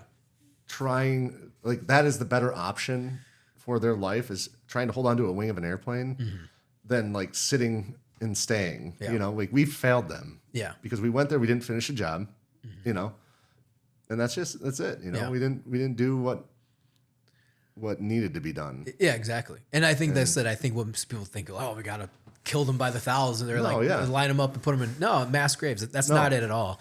But you have to do what's necessary to win. Yeah. And I think that's take the fight to them constantly. And I think and again, that's tough though when you're dealing with like culture. Like, what do you? And then it's like, you're right. What do you want out of Afghanistan? Should we? Then you're right. Then just pull out because then there's no point. And I think the disaster in 2021 was like, there's no answer. That was just a political like, well, we're going to end the war, and then just turned it into a black hole where money is now being funneled. There's no one's there, by the way. Like everyone's like, oh, we must be modern in Afghanistan. No, we're not. Like CIA is not. No one's there. Yep. I think there's maybe one or two British people. Maybe the CIA maybe sent 2 people back in. It's a black hole. It's running amok. It's an infection that's definitely going to fester for the next few years, and it's going to be disaster results. But anyway, that's my take on that. Anyways, back to it was tough too. Just even going to that with even Ramadi. Like I remember feeling so disheartened in I think it was 2013 or 12 or something. I don't know when ISIS actually took over Ramadi. It was after. Oh yeah, it's like 14 or something. Yeah, it was like 13, like 14. Maybe 14, I was just 15, like, what the fuck were we doing there? How did we like? The security and stabilizing operations that were SASO that we were supposed to be doing there obviously did not work. And so like we let them, ISIS, take over and destroy a lot of the people that we were protecting. Yeah. Right. And it's just such a unfortunate thing, and I don't know what the answer is. I don't know what the right answer is, but it sure as hell better be a lesson learned for future decisions as to like what the objective is, right? Yeah. So. And I think that's one of those things too, because you saw ISIS, how they move, but like, it's one of those things of culture, but like social contracts or like, all this other stuff. But you're like, dude, they were just barbarians that swept through, and they were willing to do what what they wanted, what they needed, what they saw that they needed to do to accomplish their mission. Yeah. And you saw how brutal and horrific it was. And it's crazy to see that in modern warfare. Yep. And you see it in Ukraine a bit with the Russians, but like, I think people in the West just don't get it. They think like, oh, they just went through and people just started. I was like, no. They raped and murdered and shot everyone along the way, cold-blooded. Yep. And then how much territory they take. And you kind of like think back on history when people are like, oh, remember the Mongols? And they kind of joke about it. It's like, what do you think they did? Yeah. Like, and they're like, oh, they were such good military commanders. Like, well, what do you think they did? Yeah. Like it was brutal. And we see kind of tastes of that with like ISIS. Yep. Like you're seeing a people that are willing to do anything. Yeah. And that's crazy for the Western mind to think like, oh my God, you went into the home over there and you massacred the family, and then you went through the town and massacred everybody. And like I remember seeing a video of them lining them up on the Euphrates and shooting them quite literally one after the other. Exactly. Shooting them in the head and dumping them in the Euphrates. And there's people in this world that are willing to do that. So are you willing to do what's necessary? Not even to like just protect your own family. Yeah. And then now it comes to like, okay, protect my community and then protect my culture. I mean, like it's crazy. The dominoes are a lot easier to destroy than they are to prop back up again. That's true. So it's just like a crazy thing to think about. And whatnot, but yeah, it's wild. So sorry, back to Ramadi. That was our that was both years. We went down that rabbit hole. Well, it's a common thing I think a lot of guys talk about. So. Yeah. Oh no, I'm with you. You. Yeah, absolutely. So you're Ramadi. You guys get into your first firefight. It feels awesome. Yeah. And it goes back to how we started. It feels great. There's no high like it. It's being shot at, surviving. I think there's like an Ernest Hemingway quote or something like that. Yeah. But so then how does that evolve then, you guys in Ramadi? Like how does that deployment start to escalate? And trying to think, it was like April when they started using VBIEDs, and like we started hitting a lot as a battalion, a lot more IEDs. Mm-hmm. So it was just disheartening to know what an IED was. And I had my first experience with that on April 19th, and it was, you're just riding along and then boom, you're hit, and it's just like this cowardly way to do it in a sense. Just wait and blow it up, but it's good tactics, right? And it's so that was it. It became an IED war with snipers. We had I didn't know who Juba was, the sniper, but he was in the city at the time, and so we'd get a lot of guys getting hit with sniper rounds, and it was a very frustrating time to be a Marine there, because you're trying to win hearts and minds while you're getting shot at and blown up. You know, the 3-block war of like, we'll get blown up one block, we'll get in a fight one block, the next block we'll be trying to stabilize it, and then third block we're winning hearts and minds and handing out candy and, you know, saying we're good guys. Yeah, and yeah. So yeah, it was just it was very frustrating for the guys who'd been in OIF 1 and 2, because like that was very cut and dry. They dropped like pamphlets and they went through with PSYOP speaker, you know, with the PSYOP trucks, and told people, if you're in the city after this date and time, you will be considered an enemy combatant. Leave. And then they went through and cleared every building by force with violence, and that's how the Marine Corps should be, you know. But after that point is when we started failing as an organization, and not by our own means, you know. So yeah. So as things are escalating, I mean, I know you talked about a pretty significant VBIED. It wiped out one of the posts, or 295. It hit was that Bravo Company, I think, was there. So yeah, it like destroyed them. It was there's a video out there of the truck. It was April 1st, 2005, and it was a full, almost like a septic pumping tanker that was full of explosives, and it drove up to the checkpoint and detonated, and like somehow no one got killed. There were a couple Bravo Company guys that got injuries from overpressure and fell out of their bunks and like hurt their shoulders, but there was no killed and or significant injuries from what I remember. So, but yeah, it shut down that entire post, and that was a very active place to put IEDs after that. Yeah. So. Oh shit. Yeah. And then wasn't there like an army? I was reading your book that they got hit pretty bad. Like a Bradley or. I think it was there was like an army outpost. I think you. Yeah, that was later in August. It was a VBIED hit the corner of the building and knocked down like a post from up high and destroyed that entire. It was combat outpost, I think. I think that was the name of it. And we dismounted right next to this taxi, a white and yellow taxi, or sorry, white and orange taxi. And I remember thinking as I got off the 7-ton, I'm like, that looks like an IED, you know, or VBIED. And we were like, from me, you know, 10 meters away or whatever it was, and went up and cleared out an entire like apartment complex with a saw individually. You know, it was like me and 2 other dudes because we were short on manpower at that point.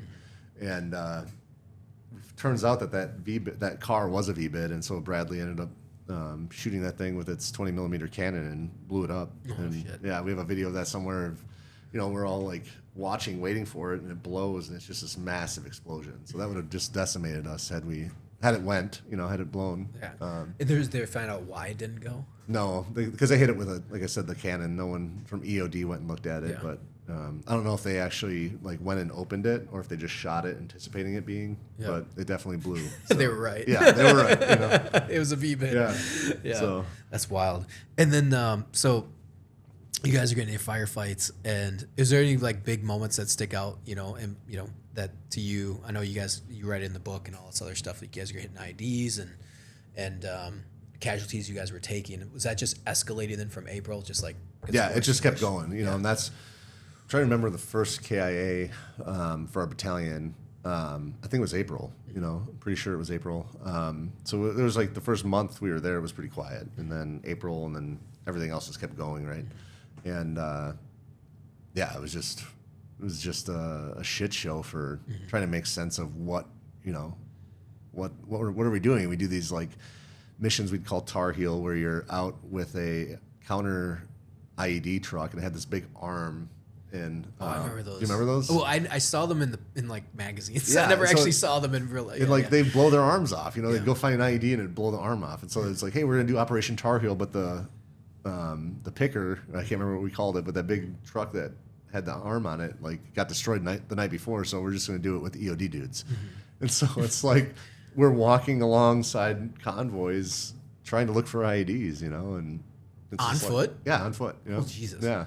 Paralleling them, right? So it's like it's kind of like a tank, right? Like tanks have terrible security. Yeah. And so you won't have a successful tank mission or tank assault without infantry to protect them, you know? Yeah. So it's kind of a similar thought was that with, you know, but there we are like looking for IEDs with dudes that are in an armored Humvee or an armored like 7-ton that's meant to take the blast, you know? Yeah. Yeah. So it's crazy. So what was the night that you got hit? got your Purple Heart? So that was on April 20th, 2005. Okay. And so the night before, we got hit on April 19th at it was like 11 something at night. We were coming back from I think we were set up in an ambush or just kind of a patrol, and we were sitting. I had to sit on an MRE box in the back of those high back Humvees. I remember turning around. We had like farmer armor, we called it, but it was this like shittily welded, thick steel plating, right? And I remember turning around to grab something. I think it was an NVG, because I didn't have, as a saw gunner, the only night vision optic I had was a PVS. I think it was 17s, right? That mounted on top of the saw. It was like an optic. yeah. And so I was like, hey, I was asking someone for one of their PVS 7s, right? The one that's a monocular. Is that the right one? Yes. Yeah. It's like a bino that has the single one, whatever. It was like way early on, right? Yeah. And so I turned around. We got blown up as I turned around. And I remember it was just very disorienting. I remember like everything was filled with smoke, and we're trying to figure out what was going on. And you do that thing where you're like touching trying to feel if there's anything sticking out of you. And it turned out that all the smoke and the shit we were breathing in was our fire extinguisher had been hit by shrapnel, and so it blew that all into the rear of the Humvee. And the first time, like we went around, we're like, yeah, we're all okay, and everyone sounded off that they were okay. And my buddy Kanan, he got on his PIR and was like, hey, everyone's good in vehicle 3. And then a second later, like my buddy Pat Dunn, he was a corporal. It was his 3rd deployment, and he's like, fuck, I think I'm hit. That's how he sounded, and we all are like, what? And we turn around and look, and I think it was either Torres or Mortensen had a flashlight and pointed at his boot, and it was like smoking, like from the side, and there was 2 black marks on it, and we're like, oh shit. And I think Torres pulled his boot off, and Mortensen and him are looking at it. And I remember the smell was just terrible. It smelled like nasty feet and blood, and the blood was like spurting out, and he'd blown his toes off. The idea is he'd taken his toes off, and went through between Kanan's legs in this Kevlar blanket that we had. Somehow missed everyone else, went through his toes, and so he was just like, fuck you, Iraq. It's like, we were driving, he's like, oh, fuck, and he was so pissed off. And I'm like, hey, man, you're going home. I remember feeling like really happy for him. He's from Wisconsin, too, actually.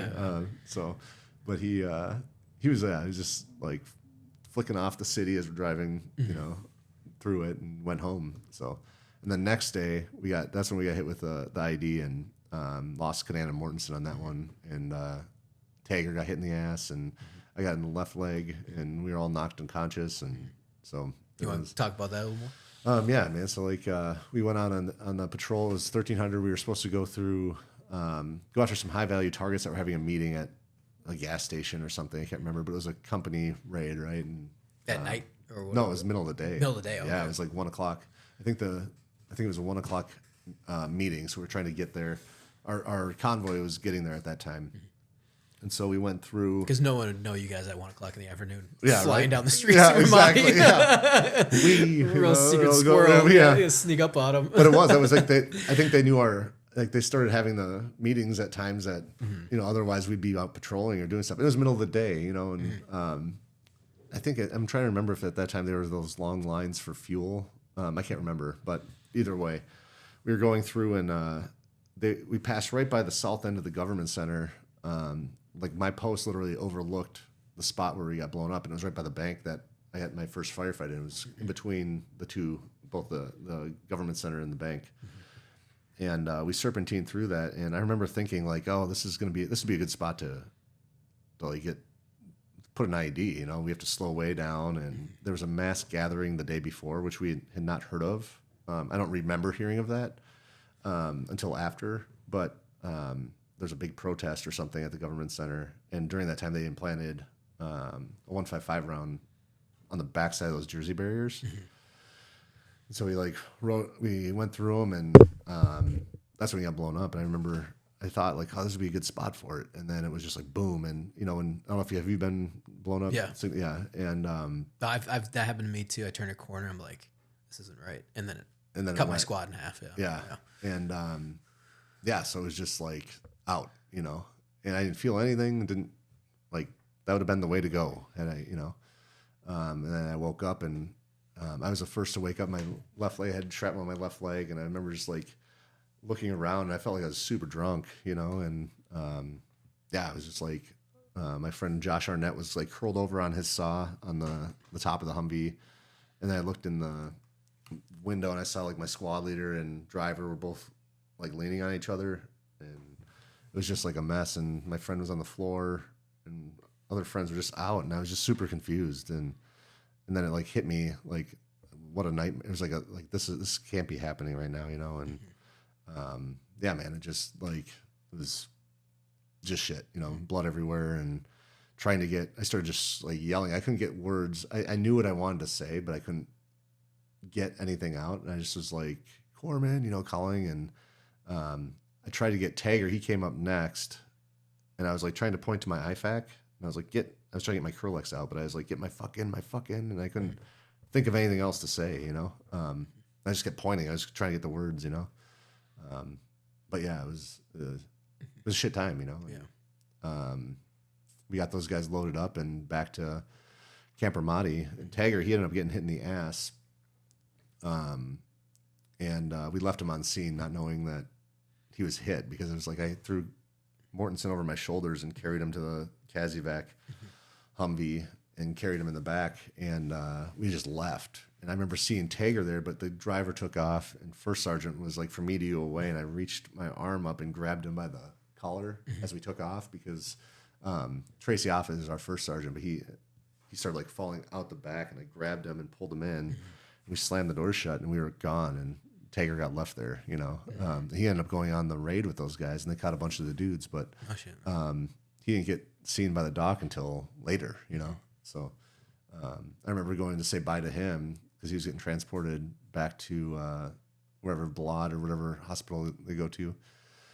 And he was laying on his belly because he got hit in the ass, and he had I want to say he had like boxers that had smiley faces on them. But I can't remember if that But he was like sitting there with the chaplain talking to him, and I was like, "See you, dude." And the great thing about Tagger, we were like a couple weeks later. I remember standing outside the CO, the command center. We were having a smoke.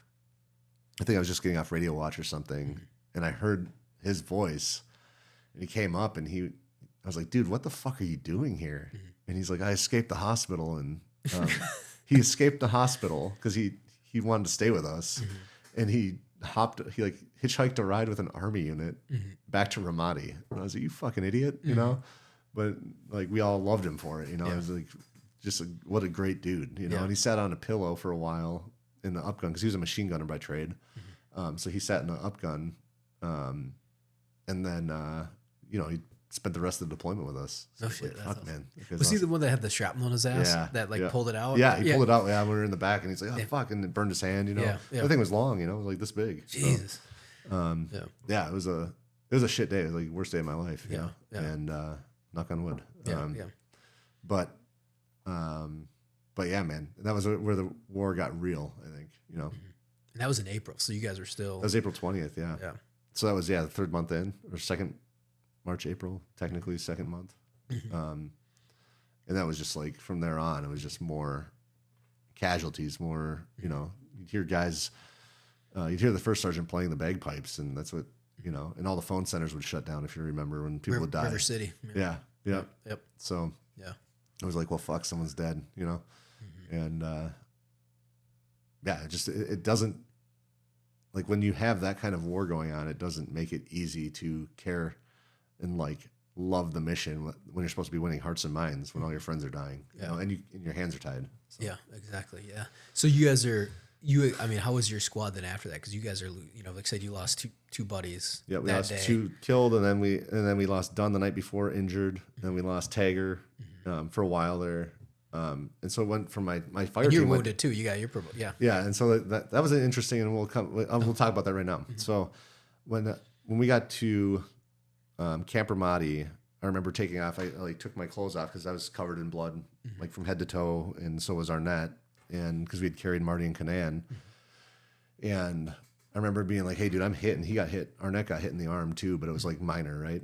And we were out, we were knocked unconscious. And I remember looking at him, and I'm like, "Dude, I'm hit. And he's like, I'm hit. And we talked to someone and we're like, we both got something. And one of the senior Marines there, he's like, yeah, well, Marty and Canan get the same thing. So like, do you want me to put you in for it? And we're like, no.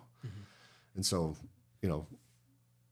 let that be for years. And then in 2020, I was talking we usually have a call with the guys that were a part of that explosion. And so it was Arnett and Tager and I on a call. And, Tager was like, hey man, we have this thing for Purple Heart vets. You should come down. He's in Texas. And we're like, well, we don't have Purple Hearts. And he's like, what? He's like, you guys got hit that day, right? You guys are in. We're like, well, yeah, but we said we wouldn't want one. He's like, well, you guys deserve one. And he's like, I was there. He's like, I'm going to write up. He's like, we need to submit to get paperwork started on that. And so we started paperwork in 2020 in the middle of COVID. It was like April. And, going through, bouncing back and forth between all the COVID shit and the shutdowns, it went through and got approved. And it was November of 2023.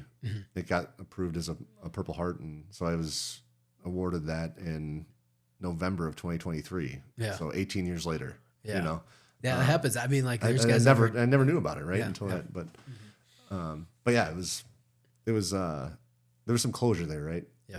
And so yeah, it was a weird process with that, and I suggest that anyone that is in a similar situation, talk with the Marines that were there with you, you rate it and don't be the proud guy that like lets it go, because it's there for a reason. Yeah, so, exactly. We had that with our corpsman. He got blown up, like walked on the IED, blew out his eardrum. Yeah, like and there was a debate back then. I mean, this is after you. This is a year after you guys were there, and it was like, is that a Purple Heart? Is that And they're like, and our command's like, yeah, it was, man. Yeah. He was a foot away from the IED. It went off and it blew out his eardrum. Yeah. Like, thank God that's the only thing. But he stepped on this IED. It was like incredible. Right next to him. Yeah, it's incredible. So that's that was like, yeah, man, like let him have his Purple Heart. The thing too is like the weird thing. I don't know if they were doing it when you were there, because I found out later that now if you get blown up and knocked unconscious and like you're pulled off the front and like meant to be rehabbed a bit or something. I don't know. Not when I was there. No, that's what I'm saying. So like, oh yeah. But like I had heard like guys would get like evaled or something. There's some kind of checklist or something. But like for us, it was just like, bam, you get blown up. Like, good, you survived. Here's the next one. Exactly. The next day, 11 hours later. Yeah, you ready to go back out? Yeah. You're about to like vomit from your concussion. But yeah, it's it's something that I think that and there's been guys that have reached out to me after this has come out and been like, what's the process? And I encourage anyone to look into it. Absolutely, because it's there for a reason. Yeah, so. Yeah, 100%. Yeah, and it is too the guys that like. It's still a Purple Heart's a Purple Heart. Like, it's like, you like said, your the guy that told you that was just like, well, you want the same thing. It was like, well, I've got a Purple Heart and I got guys out their legs blown off. And it's the same. I mean, like, you know what I mean? It's just like, I don't say take yourself out of it, but you rate it, go for it. Or you say go for it, but you earned it. Like, you know what I mean? Like, you don't have to get, you rate it. You rate it. Like, don't think you got to lose a limb because it was funny because we were all, I'm sure you guys, it's all morbid humor or our thinking is like, we were getting mortared so much. They were like, what if we just stick our hand out the door and like, maybe we'll get like, just give me a little, just to get, it's like how you think as infantryman, like, oh, you get a Purple Heart out. But then it gets real and you're like, oh, I fucking want this. Like, this is going to hurt. But you know what I mean? It's that weird mentality, like Marines being Marines, like, oh, I get like a Purple Heart out of this, or maybe I just stick because we got mortared a lot. And was that in Iraq? Iraq, yeah, okay. Iraq. They zeroed our fob in with 120s, and they were just ripping us apart. Blew up our fuel farm. We had the shrapnel, the blast shrapnel went right into our room, like hit three of my guys. Or three of our guys, and same thing, like blood all over our, like, slept 2 feet away, there's blood, where we had been staying for the last 7 months. It was like the last 2-3 weeks we were there. Oh, man. And they had zeroed in, they were hitting us. And we could see them walking in, like, week by week. It's like, being bracketed. And then bracketed, and then, they finally start zeroing in on us. But, no, that's what we, stupid boots. You're like, we could just get a little bit. Anyways, but, if you rate it, you rate it. Like, that's just good, And if you even, because I had heard stuff from my buddies over the years. This is when I was still in. They had gone to sergeant's course, and like guys had been shot And because it was like a through and through and they hadn't been to medical for more than 24 hours, they didn't, like, that unit was like, you don't rate a Purple Heart. Crazy. So there was guys, and then we were like, everyone's like, that's not true. Like, my buddy was at sergeant's course, was like, that's not true at all. And the guys were like, well, that's what they told us. That's funny. The Lance Corporal Underground, the rumors. Yeah. And so, like, he was like, go, whatever. And this was, it was like a sergeant's course or something. It was like years ago. And he was telling me about it. And some guy, he was like, yeah, they didn't award me because I wasn't in for like 24 or 48 hours. Yeah. And he was like legitimate shot because he was like at sergeant's course, like limping a little bit, like, oh, I got shot. And they're like, oh, where's your Purple Heart? He's like, oh, I don't rate one because I wasn't in BAS or whatever for more than 24 or 40. Yeah, it was. That's absurd. It was it's absurd. Yeah, I'm sure he got it now. I can't imagine, like, you have the paperwork, so like. Unless he shot himself. Yeah, unless he shot himself. Do you have an ND? No, yeah, right, yeah, exactly, yeah. So, but no, absolutely, yeah. So it starts ramping up then.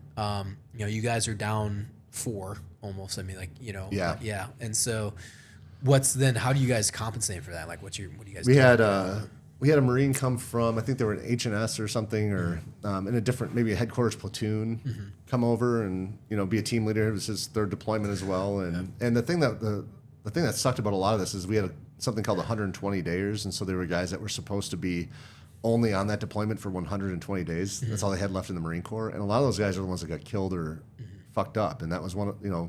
Corporal Dunn, toes blown off, Conan Mortensen, they were 120 days. They're supposed to be home, And so we started losing all these guys, and we were already low because guys were going home based on their EAS times. And it was just, we just made do with what we had, And at one point I was a team leader for a little while, and then my buddy Arnett was for a while, and then we got Zelaya was our the guy that ended up taking over our team, but it was just kind of, we were still, the pace was so amped up, and we're all just trying to survive, at that point. And the war got real, and it was like, you want to fight, but no one's there to fight, you know? So you're fighting ghosts. Yeah, essentially, So, it was just it was a deployment that I think people, when you have OIF-1 and OIF-2 as guys that were there to talk about and to reminisce about, Ramadi is like the shit game that you had that you don't want to reminisce on, right? And that was our first deployment.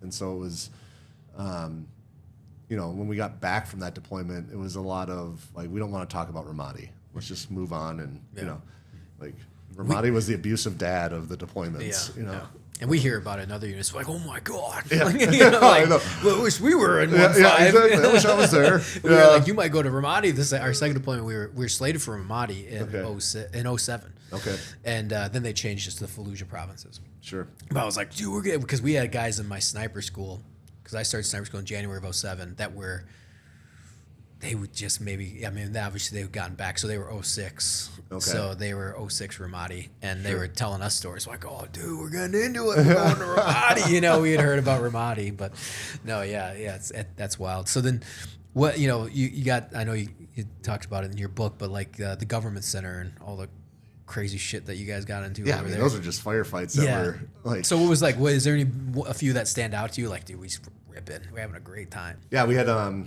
of the ones that was like that one I was talking about earlier, where it was just like rounds everywhere, and we had like, I don't remember how it kicked off, but I just remember shooting so many rounds, and you're taking fire. There were Chinese, we call them Chinese rockets. I don't know what they were. It was like a red. It didn't look like an RPG. It had like this red, like light to like a tail on it basically, and so you'd see that thing whiz past, and it was like, what the hell is this, and so you're taking like solid machine gun fire, AK fire, everywhere, and I remember looking at my neighbor Tager, the guy that left and then came back. I remember one of them, he had a cement post on the corner of the government center, and I was in a sandbag one, and he's like, give me your hand over here. And I look, and like I'm down below the sandbags, and the post is getting ripped up with rounds, his concrete post just like ripped, and he's down below we had Humvee windows that they would use for us for like to look through, and so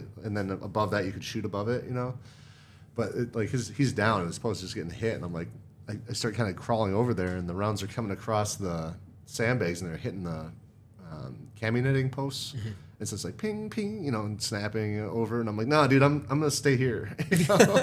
And so like we're fighting, and yeah, it was just nuts, dude. And like at one point, I can't remember which platoon was there, but they had rolled in. They started rolling tanks in Bradleys, and the tank. I remember like the tank hit one of the buildings in the city with a tank round, and I was just amazed at the perfect hole that it left. It was almost like, oh, it looks like a video game. And it does leave a nice hole, you know? It's not like it like destroyed it all weird. It was just this really weird hole that was punched through it. And then like the 20 millimeter on the Bradleys was going, and it's like, this is all out war right now, you know? Yeah. And I remember one of the dudes was standing on the roof of the government center when one of the tank rounds went off, and he was looking at something, and a piece of the shrapnel from the round on the tank hit him in the chest, like dead on the chest, you know? Wow.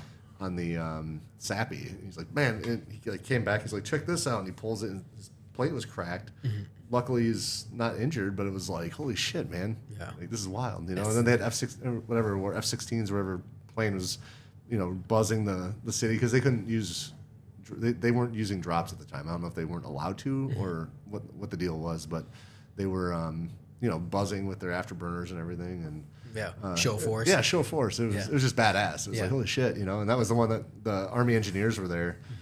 They brought a big box of their mags up to the rooftop, and came over the net. They're like, the Army left all their mags up here, and we're all like, why aren't they up here fighting? Like any chance we got, we'd be up there, you know. So it was just. What was up with the Blackwater guys, the contractors? So they showed up, and I only recently found out the guy's name, and like a little more of that story from the Blackwater end. But it was you know, they showed up, and I should know. I wish I had the guy's name on me right now. I'm drawing a blank. But Tommy Janica or something. Janik, something like that. Tommy was his first name, I believe.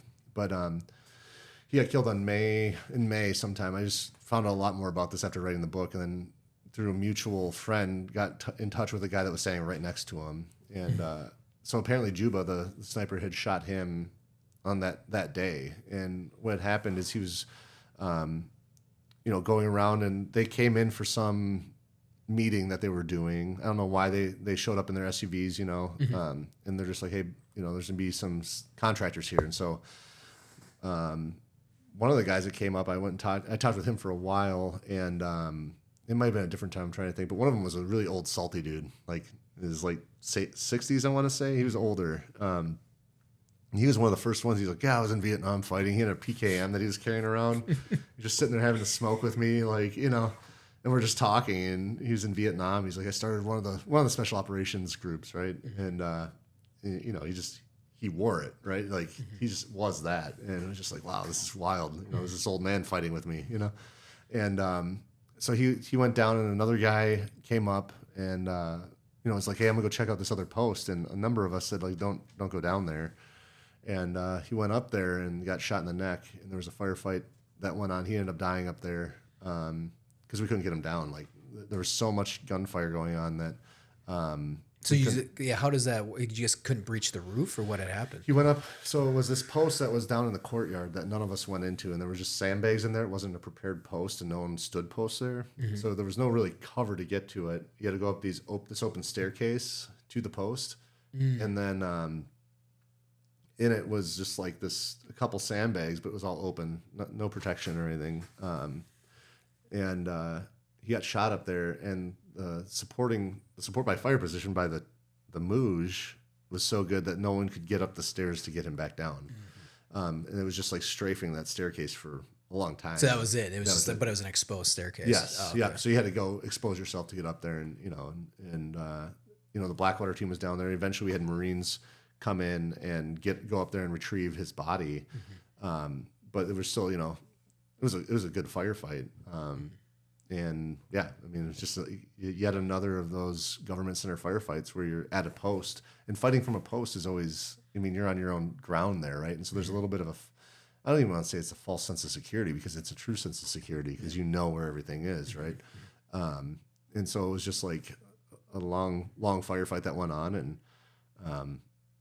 you know, another check in the box for surviving, right? Yeah. What's so like? What kind of size of forces would hit you guys? It's just like, did they just have bunkers around? We didn't. I don't know that we ever knew. I mean, like sometimes they'd go out, they'd send a patrol out after we'd get in a firefight at the government center. They'd find a body or they'd find a few bodies, but a lot of times it was like a sandal, right? There's always a sandal left.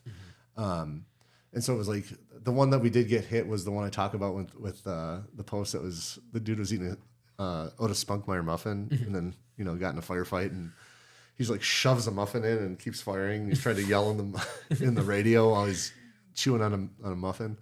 But that was 3 dudes and they just came right at the post assaulting it, you know. And so it'd be anywhere from like 3 and I know over Weapons Company had like 14 dudes at one point, you know, with a majority of them being headshots, you know, which was wild, you know. So just BDAs, they find bodies and yeah, they lined them up, and you know, I remember seeing like photos of all these dudes that were like shot, you know, it was wild, and they all had vests on, and you know, one of them brought their kid along and killed the kid, you know. Oh shit, yeah. But the kid was wearing a vest, you know, so it's like they're all ready to rock and roll. They're all ready to rock, yeah. So it was hard. It wasn't like from my experience, it was never like we saw the force of the enemy. It was always kind of like we're getting shot at from somewhere, and you're trying to figure out where you're getting shot at from, right? I don't know what your experience was, or if you ever saw like lines of dudes coming to you, but it was very rare, you know. No, we never did. No. Afghanistan, I think, is probably because it was much more coordinated. Yeah. Cities are tough though. Yep. Because I mean, like you guys, we were in a kind of a more suburban area, so we didn't have any high rises. I think, you know, it was kind of like a town. Yeah. Whereas like you guys are in Ramadi, so you had 4 or 5 everywhere. Story building. Like you actually had like major, you know, it's like a major city. Yeah. Obviously it's Ramadi. And say I've talked with guys like in Najaf and all that kind of stuff. And I always operate more in the suburban areas. Okay. It just happenstance too. Like Fallujah, but it was Fallujah provinces I worked the second deployment. Okay. So, but like, yeah, I mean, those built like, but we've driven through and you're like, holy shit, man. Like I mean, these are legitimate buildings. These are like you're fighting downtown Minneapolis or something, you know, like it's no joke. Yeah. And if somebody's shooting at you, where the fuck would you know to, you know, they could shoot you from the 5th window down or 5th story on whatever, and they could just move and go. And that was always my fear, like that they would drop like a Molotov cocktail into the back of our 7-ton or something, and it would be like Saving Private Ryan where you're burning the Germans out. You know, I was always worried, like watching the rooftops waiting for a Molotov to come in, because that'd be a terrible way to go. Yeah, it sucks. And so it was always this, you know, you're always wondering where it's going to come from. And even one of our first firefights in the Souk, I remember we started taking fire, and we're in the back of that open back Humvee, and it's like rounds are pinging and rounds are flying all over, and you're like, where's it coming from? And they're like, get out, you know, bail.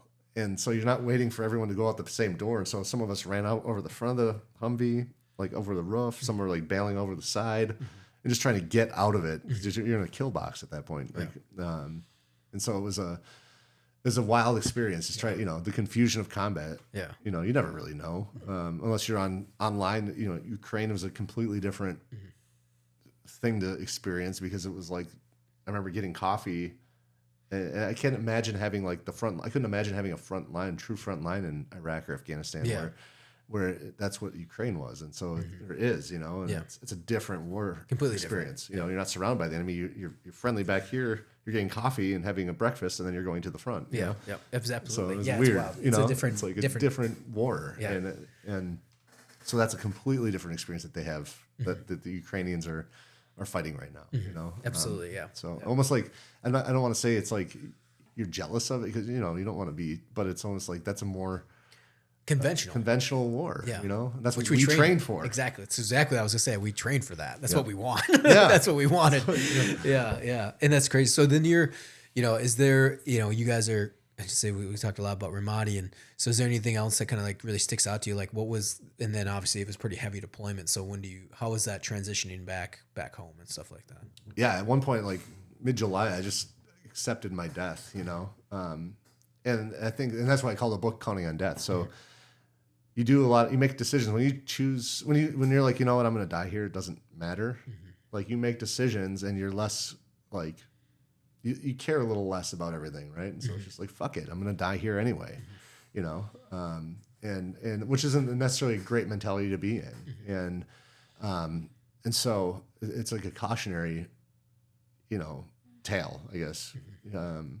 So I accepted my death in July, and I was supposed to get married to my wife when I got home. You know, it was my fiance at the time, and I called it off at one point. Everyone called me an idiot. So I was like, fine, you know, and I put it back on, and my fiance was super pissed, and my family, because I told them strategically, it was almost like I don't know why I did it this way, because I was an idiot, but we were supposed to go to the government center. When you're at the government center, you don't have any comms. There's no way to get call back home or do anything. So I called my fiance at the time and said, we're not gonna get married. I have to go to the government center by. And I went for the next 4 days, and then stewed on that, and had everyone, all the guys I was with were like, hey, you idiot, you're gonna make it back, go get married. And so I came back from that and said, I called and said, I'm sorry, I was an idiot. And I got my earful from everyone justifiably for that. And then and then at that point it was like, okay, you're starting to count down. It's like, I just got to make it till October. It was October. So I got home, and it was just weird. It was just like, okay, now go live a normal life, go get married. And our debrief from our chaplain at the time was, don't beat your wife, don't pick your nose, and don't get too drunk. And that was it, and then we were home. And so it was this wild culture shock to go back to the U.S. Yeah. So yeah. I remember coming back, and everything, the culture had changed. Yeah. Like the music, what was cool, what was coming out. Because it was a true cutoff. And I'm sure you guys were the same way. Like, there was no internet. There was nothing. We had nothing from other than the packages we got. That was it. So I didn't know what music was cool. I didn't know. It was weird. Like, who's the new actor? You know what I mean? Like, this, how fast culture changes. I remember coming back and just being like, what's the fucking cool hip thing? It's weird. It was really weird. There was an interesting thing too, is the TVs, quite literally the technology was changing very quickly during that time. So I remember coming back, and it was like these HD TVs. Oh yeah. High def, you can see the hairs on the newscasters. What, Yeah. And so it was kind of mind blowing. I remember standing in front of one, just kind of staring at it. I was like, holy shit, this is incredible. It's like, what world is this? They're like, that's the first world. That's the combat vet over there. He's staring at a Best Buy TV. I'm like, what is this? No, it was. And I think it's funny to talk about that, because it is this weird stuff that one of the funniest things I always remember, Sexy Back came out. The song? The song? Oh, yeah. Yeah, because it was 06. It was we got back in October of 06. And I remember listening to it. And again, this is before Google was out, but obviously, information wasn't as fast. Yeah. And I just remember being like, yeah, that's a good song. And me and my buddies came back from post-deployment leave, and we're like, dude, that's a good song. That chick must be really hot. It sounds like a really cool, hot chick. It was Justin Timberlake. Yeah. Because you don't bother to look it up. I was like, there's a song. It's called Sexy Bag. And we're like, oh, dude, that's so hot. And then you just don't think about it because it's on the radio. It's not there's no apps yet. There's no whatever. And iTunes is out, but you got to go to iTunes and all that stuff. Yeah, it's not like a phone. It's not a smartphone. It's not smart. Yeah, there's no smartphones. And so, it was really funny. And we were like, dude, that chick sounds so hot. And then come to find out it was Justin Timberlake doing the voice modulator. Yeah. So I always think of that. But yeah, you just don't know. You just go back. It's like, holy shit, what's new? Dane Cook. Yeah. My buddy's like, Dane Cook's a thing. I was like, who the fuck's Dane Cook? And he was huge. He was all That's over right, the place. Yeah, this is 2006, And Facebook. Yep. I get home, and they're like, you need to get on Facebook. I'm like, the fuck is Facebook? You had to have a .edu address. And then I remember people doing the same to me. Exactly, and then they stopped doing that. Yep, and allowed normal emails. Yep. Yeah. Yeah. So it was kind of crazy, and MySpace was no longer. It was still a thing, but it wasn't as crazy. But yeah, it's just all those cultural weird, you just when you get separated, and it's you just get, it's almost a time machine. You just get dropped into a new time, and you're like, what the fuck's going on? I remember too, coming back in I think Battlefield, one of the Battlefield games, 2 or whatever one it was, Battlefield video game, right, on Xbox. And I remember coming back and putting IEDs on cars and putting C4 on it and using those tactics and destroying some of those kids online. I was like, man, this shit really works. It does work. I remember setting up in choke points, I'd put IEDs and blow them, and it was I don't know, it was somehow therapeutic or what it was. It was, it was just funny to have just come from that and then be employing those tactics against kids online, and it was just funny. Yeah, it's crazy. It was a weird time, and I was pretty jacked up. So, but it was, I break it up with my ex and everything, you know what I mean? And all the guys that were engaged or no longer. We're all single now.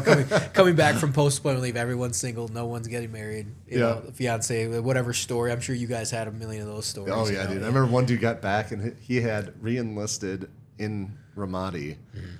And I'm pretty sure it was in Ramadi, yeah. He re-enlisted there and came home, and that wife that he was with took all his money and left. Oh my God! He couldn't do anything about it. So all his combat pay, all his re-enlistment bonus, gone. And I was just like, we were all like, you should kill her. Which he didn't. Yeah, I don't think. But you know, it's like you have that on your forefront of your mind. It's like, I know how to solve this problem. Ultimate violence. Yeah, exactly. And it's crazy because that happened to everybody. Like that's like the most common story. And they tell you like, don't do this. Yeah. And then it happens. It happens like every deployment. Somebody does some stupid shit. And I almost got married. I would say it was Valentine's Day. It was pre-deployment leave. Yeah. And I'm such a boot. They were like, you guys idiots are gonna get married before you go home, or when you go home, go grab the marriage packet just so you have it. Oh.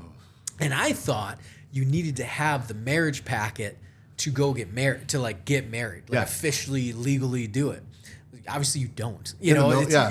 But I thought I did. So we were talking about getting married. It was like Valentine's Day, and they were like, "Should we go get married at the courthouse?" Blah blah. And I was like, "Oh, I didn't grab a packet." It saved your ass. It saved my ass, but also we were very lukewarm. I mean, it wasn't like we were like, "Let's go do this," but if we were actually in it, we would have done it. But it was like we were kind of like, "Well, maybe we should, maybe." Blah, blah. And then it was like, "Oh, I didn't grab a packet." The one thing, the one thing which you didn't need. You can clearly go. And then I got back.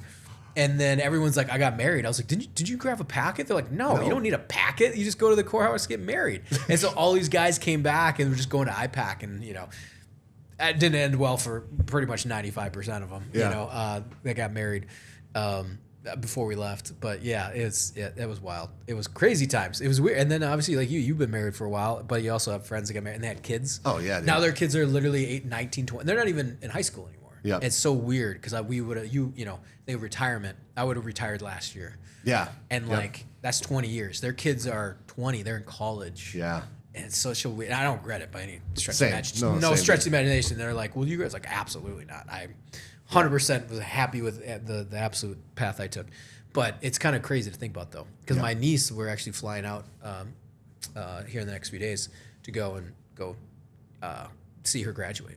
Okay. And so she's 8. She was born when my brother was in Afghanistan. She's 18. Damn, dude. So it's like that was 18 years ago. Yeah. So, anyways, go down that way. Like I said, people are gonna be yelling in the comments, "Let him speak." I had to write something like, "This is a conversation." Sometimes there are interviews. This one's a conversation. I knew it right. I was like, "This is gonna be a conversation. We're just gonna bullshit though." Yeah. That's good, great. But yeah, so that is such a crazy. I agree with you. It's so wild to come back to that. And so what happened then after that? Like, how did life move? I know you went on a MEU. Yep. And then so how was it kind of like? Because this was still at the height of the war. Were you guys kind of disappointed for not?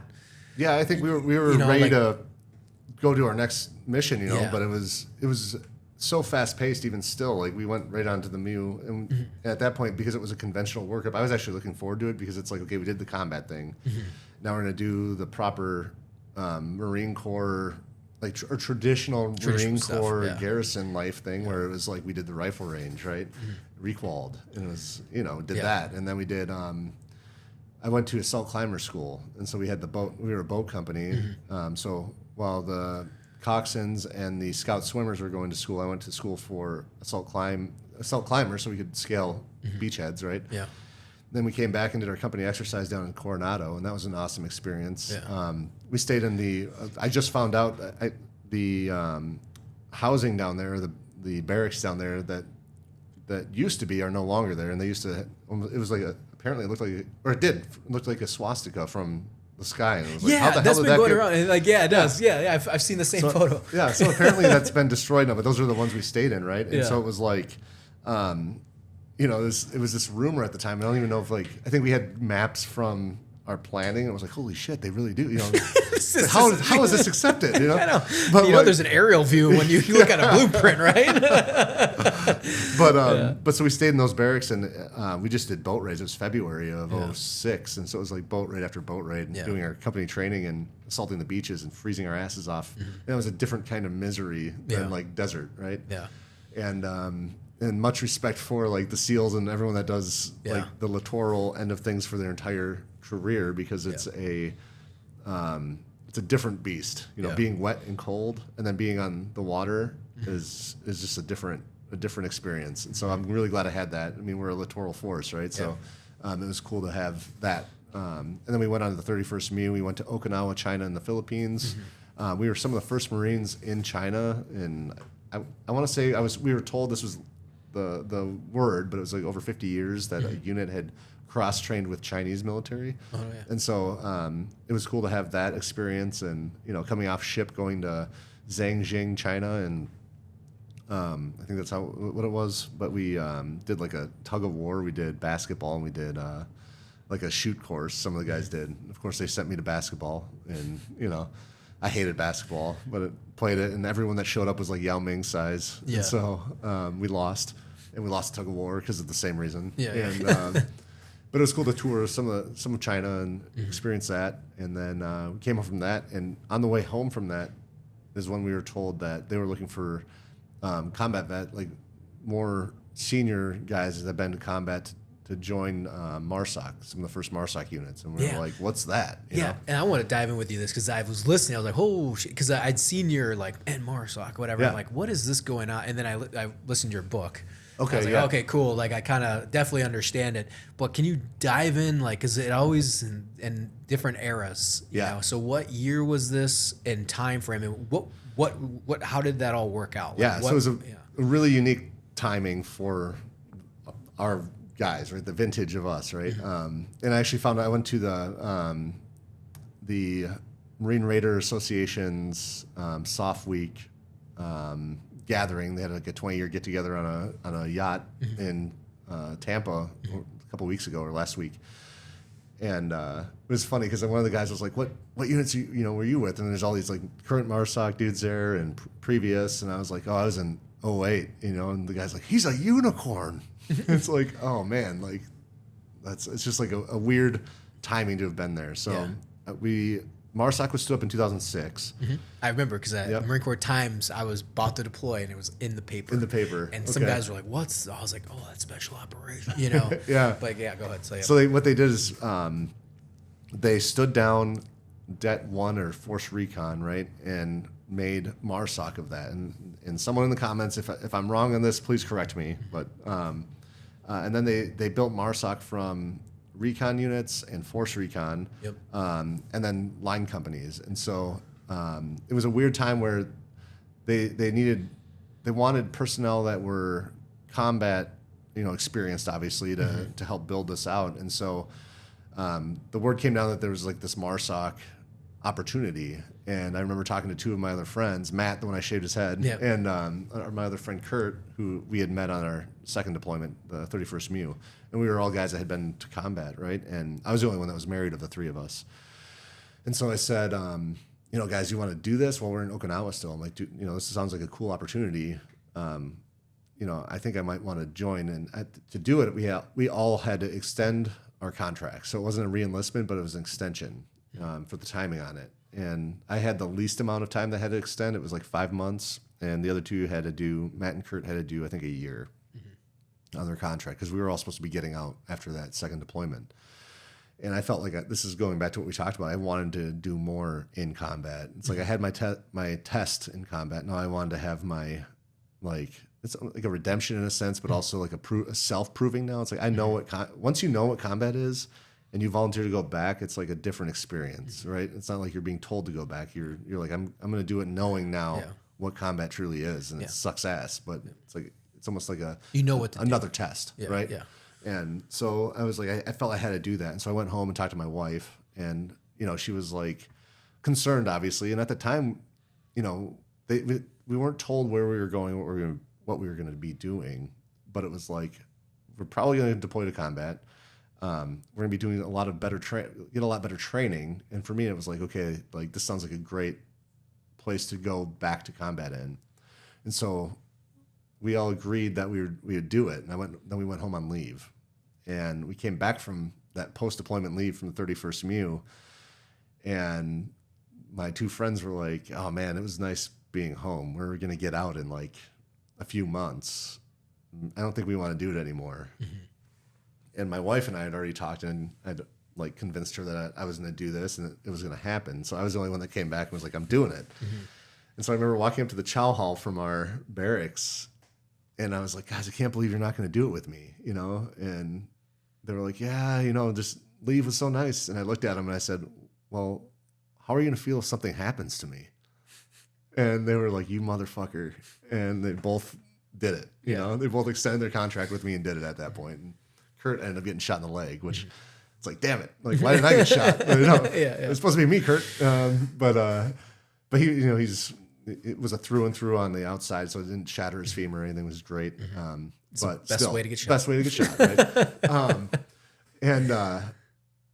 But so to join that, then the thing for us was that they did like it was a weird thing. We had it was the ops chief for Bravo Company MARSOC, is the first Bravo company that ever existed, right? And so he came out and he's like, all right, if you're going to join us, we don't have an indoc, but your indoc is passing squad leader school. And I was like, okay, like that's fair. So right? that's what I was with. That's a wild, you know, because we think now there's there's selection.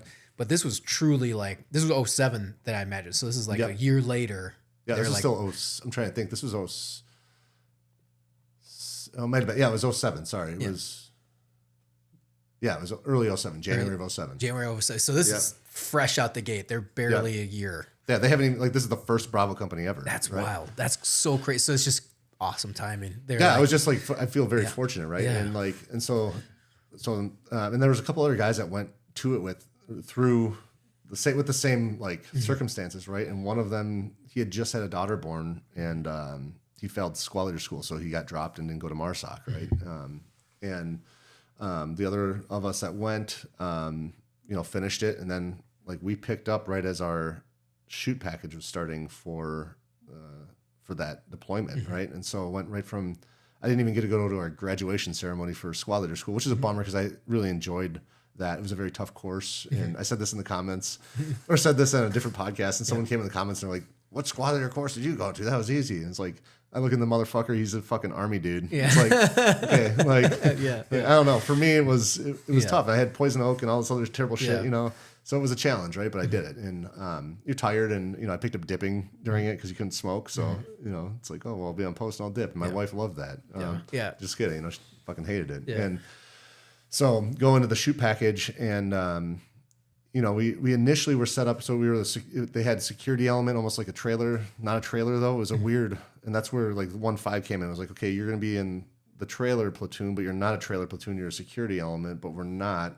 And we built it out as, it ended up being that we were just 2 platoons as MARSOC units, you know, and it was first and second. And we were second platoon. We went through all of our training. So we did the shoot package, and we came back from that and did, we went to Bridgeport and did like helo ops and stuff, and then came back from that, did some stuff on Coronado for just some other like mission sets, you know. We did like this modified SEER school thing with our platoon, and I'm trying to think what else we did. Specialty shooting from the back of vehicles and stuff, you know, out in the desert. And it was just so busy. Like our training tempo was so much that my wife at the time, we were living in Mission Viejo, and she's like, you're never home, so I'm just going to move back to Wisconsin and like be there.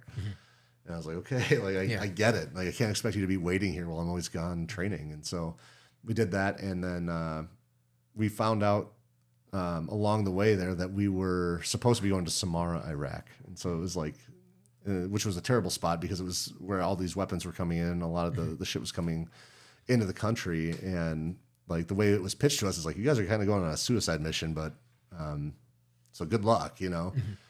And all that, while that's all happening, the Fox Company incident is kind of going down with you know, the book Few Bad Men with Fred Galvin.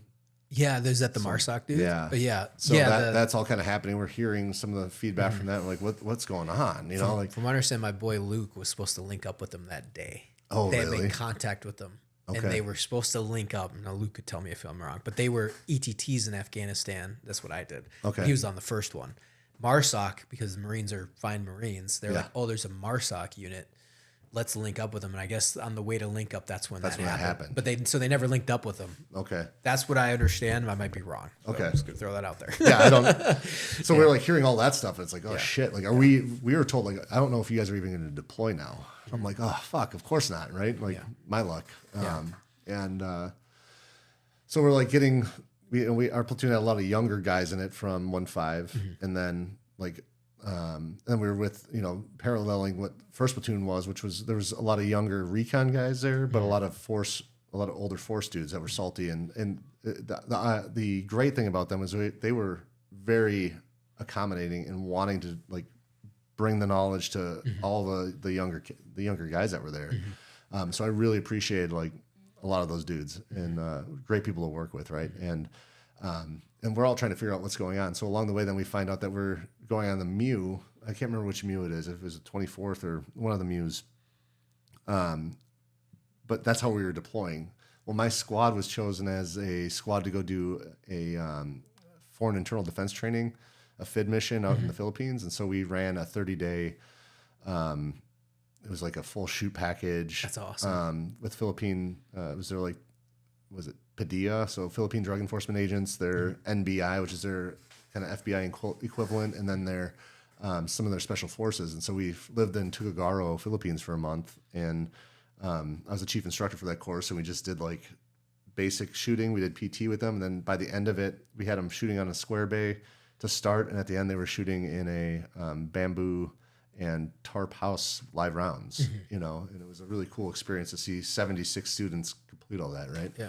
And then the cultural differences of like, some of them just not wanting to train, and it's like, how do you get a different partner force to train when, when we're so used to just like everyone's going to do it, right? Yeah. So great experience. And we went right from there, came home for a week and went to Afghanistan. That's when we came home from that, they were like, you're not going to Samara anymore, you're going to Afghanistan. We're like, cool. And like, of course, all of us are like, stars on the combat action ribbon. Yep. Yeah, the same here. I was like, gotta get a star. It's another war. Exactly. It's like, it's just hilarious that our mindset back then. Right? Oh, yeah. And so, then we go to Afghanistan. That was just a Wild West, man. We were some of the first Marines in Helmand province at the time, and the army units had been there, and we were stationed on a British FOB called FOB Price.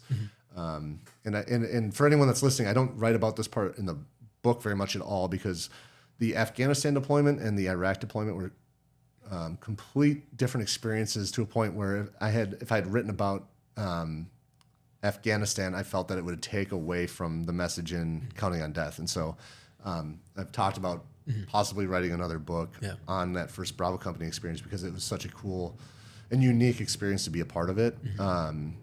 It was a different experience altogether. It was a great experience. So, so if you're going to read it, it's going to be a lot about Ramadi and the 31st MEU, and that's it. Very much grunt infantry, good old Marine Corps shit. So, so like get into Afghanistan and tell me, like, if you want to follow up on anything so far. No, so I'm curious. So you are MARSOC, like you are a Raider. I want to like get this. So this is what, dude.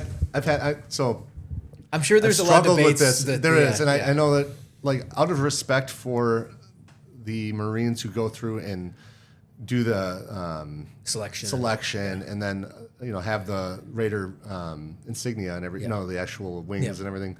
I would never wear those. After talking it through over years and like talking to some of the guys that are Raiders, and it's like, yeah, you're a Raider, but like, I'm not.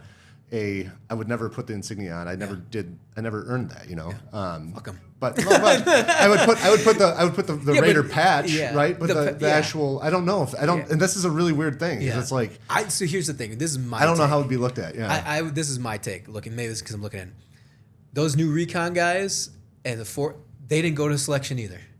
Yeah. They didn't go to ITC. Those recon dudes had less combat experience. Who cares? I went to BRC. I mean, not shitting on BRC, but I'm saying is like they, there was no, I shouldn't say no standard. You guys are MARSOC, and you are Raider. You are by the way, and you're the first. Yeah, you are the first. And I was in a very unique spot because I know a lot of the guys that were younger, like the ones that was their first deployment with us, they became Raiders, but they had to go through ITC, and they had to go, even though they had went on that Bravo company deployment, they still went through ITC, and they still went to the next steps, and that's what my trajectory would have been. Yeah. Had I continued it, and that's why I'm like in this weird. Because I got off that deployment. Yeah. In 7 days, or it wasn't. 7 days later, like I was in Afghanistan, on the FOB. 7 days later, I'm in like a wine and art show over in Wisconsin, and I'm drinking red wine. Like, where the fuck am I? And I was getting out. Yeah. And so it was like this. It wasn't like I had the opportunity to even follow up. So it's a weird. I understand what you're saying. Yeah. So I'm trying to be, humble about it. Humble. Yeah. I don't know. I don't know. If someone were to come up and say like, oh yeah, you rate that, then okay, but I don't. You don't like boast as like I'm a MARSOC operator. Well, I get what you mean. I do say it. Like I you wasn't are the first. You are a MARSOC operator. And it was weird because it's like even then, like back then we were MARSOC, we were MSOB. Yeah. And the Raider name didn't come out until what, like 2012 or something. Yeah, it wasn't until years later. 16 even or something. And they were fighting to get that name. Yes. They were. I remember all that. And so it's just weird. Yeah. So I don't know. I get it. In my view, when you go to those, like, he's a MARSOC operator. Yeah. Like I would legitimately, out of respect, be like, and then explain like you do. Hey man, ITC didn't exist. They formed us up, and I'm a MARSOC operator. You know what I mean? That's just how the game is. Sometimes that's just how. And I did join like Marine Raider Association, right? And you had to be like approved through that. So I'm a member of that card holding member. And if anyone's a Marine Raider. Now join the association. This is a small plug, but join Marine Raider Association. The fee is very nominal for what it is. It's a great thing, and it was an amazing time to be around those guys in Tampa and see everyone. So do it, So join it, dude. I totally be like, oh yeah, I'm a Raider. Like I would. I'm a Raider, bro. Well, I do. I do identify like right. It's like I don't right. But I'm a Raider. But I'm not like I wouldn't wear the because I don't know what the etiquette. I know what you mean. I want to be a gentleman about it. And, exactly. And I didn't go through ITC. I didn't do that. So it's a and by the way, anybody that calls them out, dude, fuck them. The whole community would be like, I don't care. I don't give a fuck, dude. I fought as a Raider in Afghanistan. I fucking fought. So I don't give a shit, dude. Exactly. That's what I'm saying. People up. It was awesome. It was the best. And you talk to any of the guys, like I was with some of the more notable Marines of our generation, like Randall Parks, Cody Elford. All those dudes were in that company, and it was an amazing.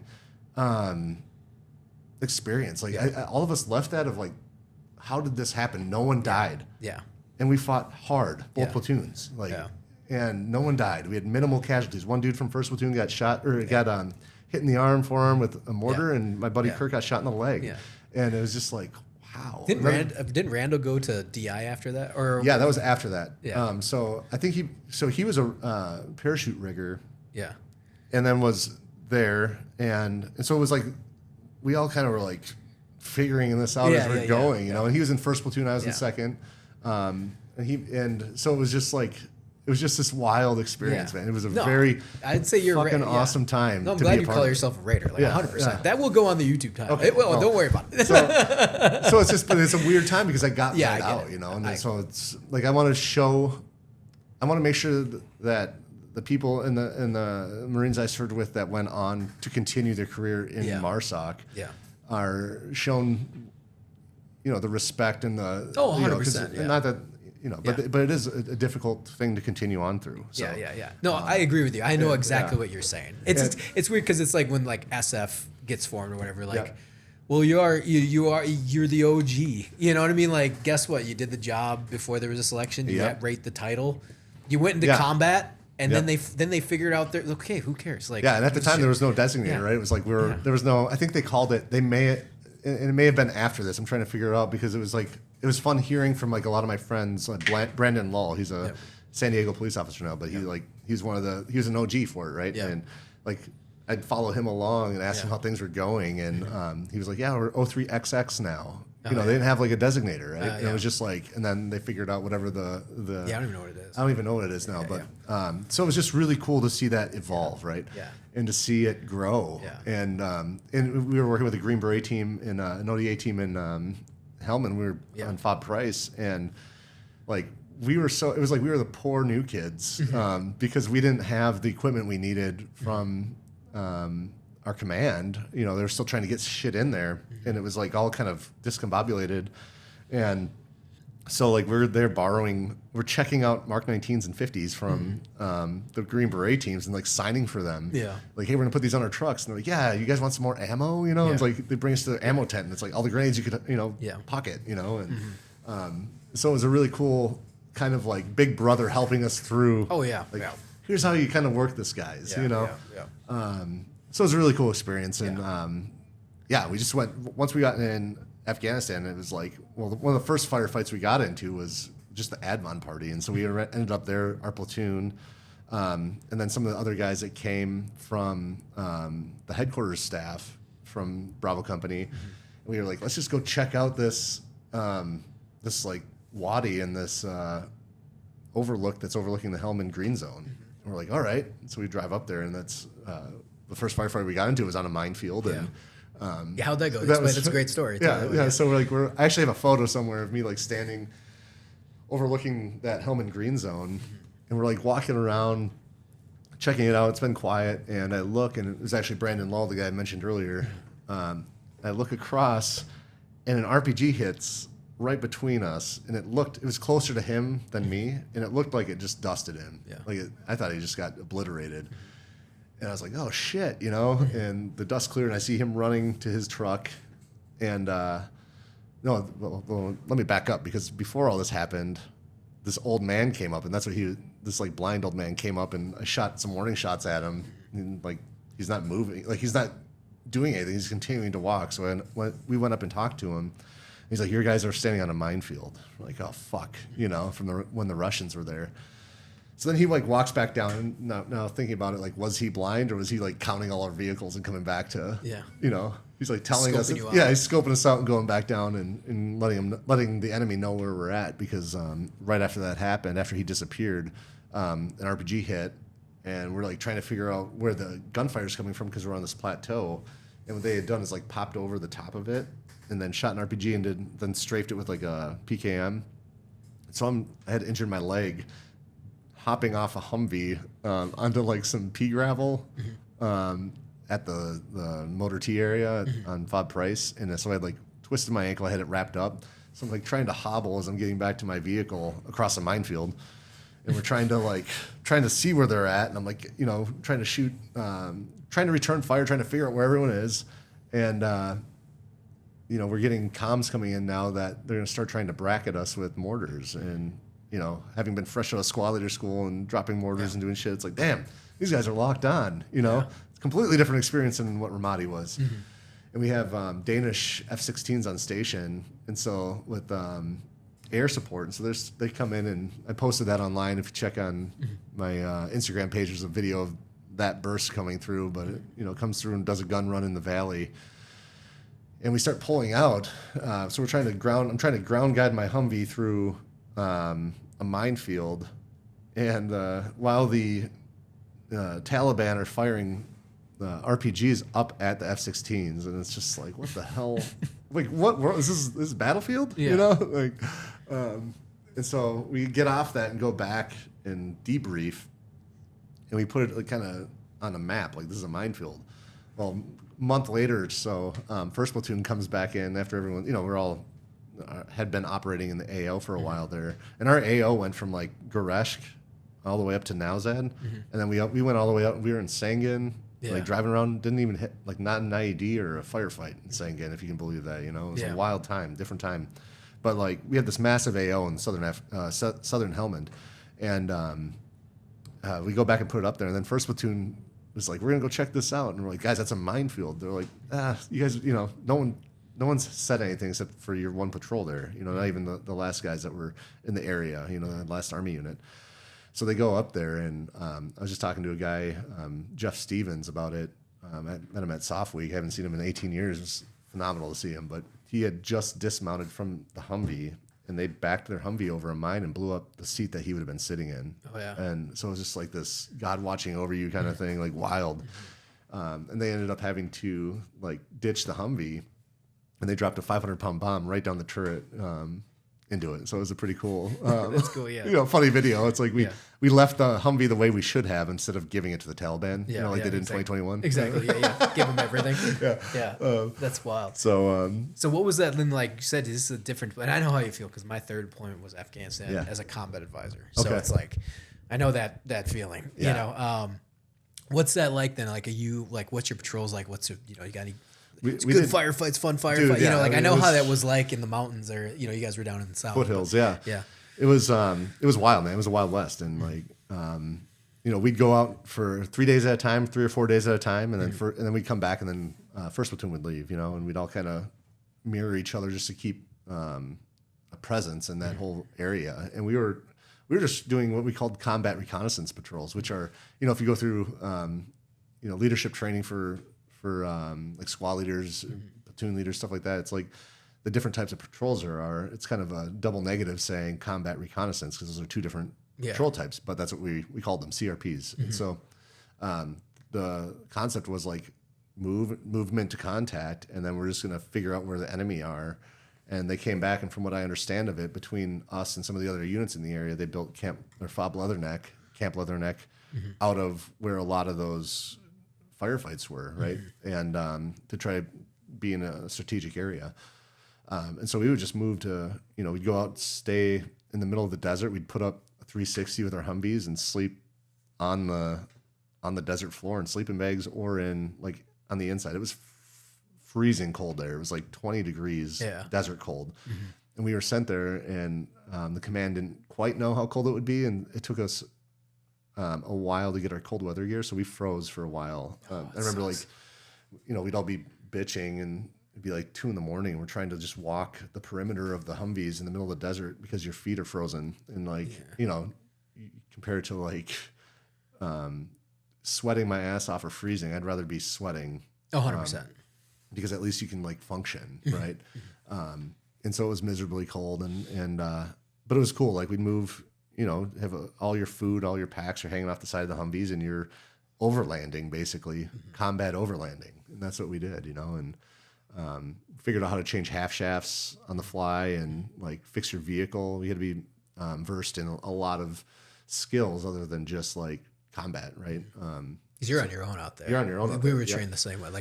Afghanistan, you were on your own. Yep. Iraq is a city. You had support closer, and there were times where we'd be out on a patrol, and then a storm would come in or a dust storm, and they'd be cease all operations. Wherever you're at, stay there. That's where you're going to be because we can't fly medevacs right now. And it's what? Yeah.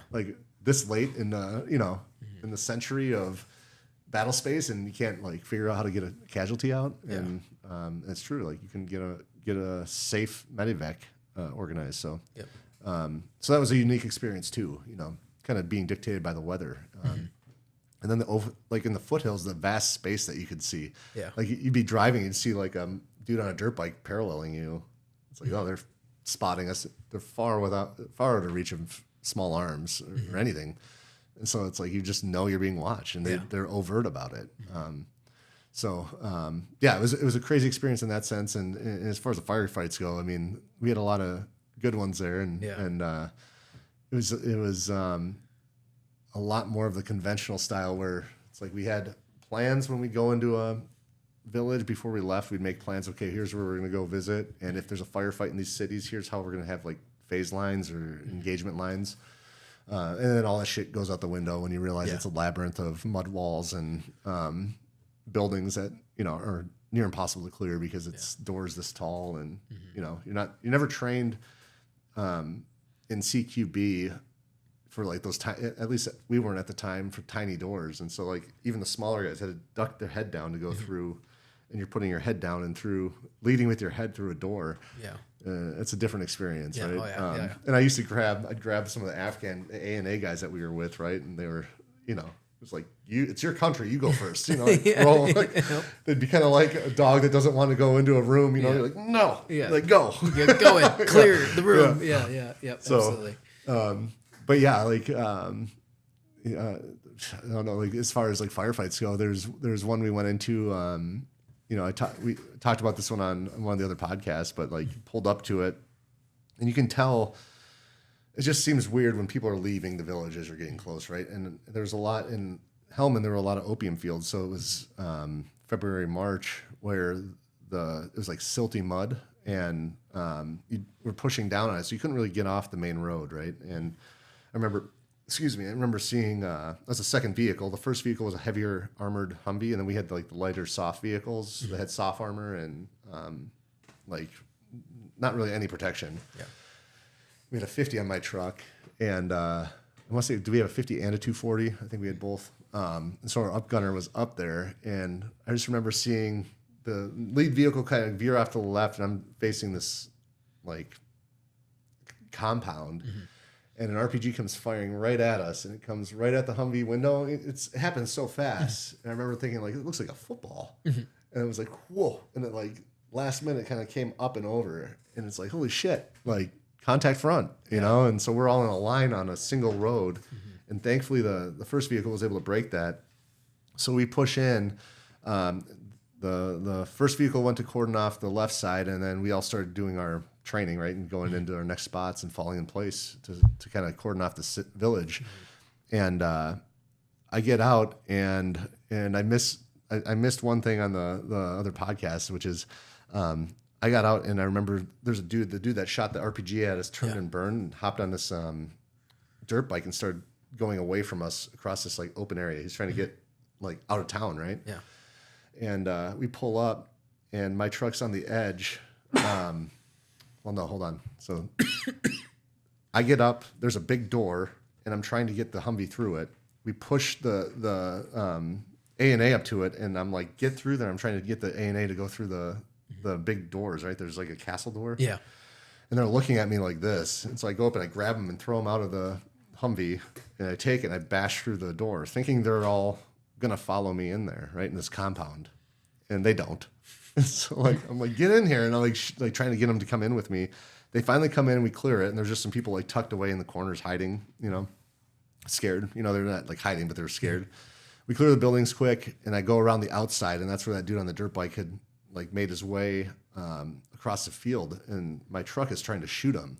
And so like I'm watching the 50 like eat up around him as I have my ACOG, and I draw down on him, and I like come up and I just take a knee and get up on my sights. I take my first round, anticipating how far he is from me, you know, using the red dot or the reticles on the ACOG, and it falls short, but I'm like behind him, and the right distance behind him, or sorry, lined up to him, but just short. And so I go up a little higher and shoot again, a little bit closer. And so I'm like up near the end of that last reticle, and I hit him in the lower back, and he's like buzzing on this dirt bike, and he like spins out like this, and I look over at my 50 cal, and he's like adjusting his T&E on the dude, and he just rips it, and we down him right there. He fell over again, but it was like weird to watch him through the ACOG as he's trying to sprint away from the down motorbike, but he can't, and the dirt's just like eating up. It was just a wild experience, right? To see it through your optic, you know, and it's just like shit, man,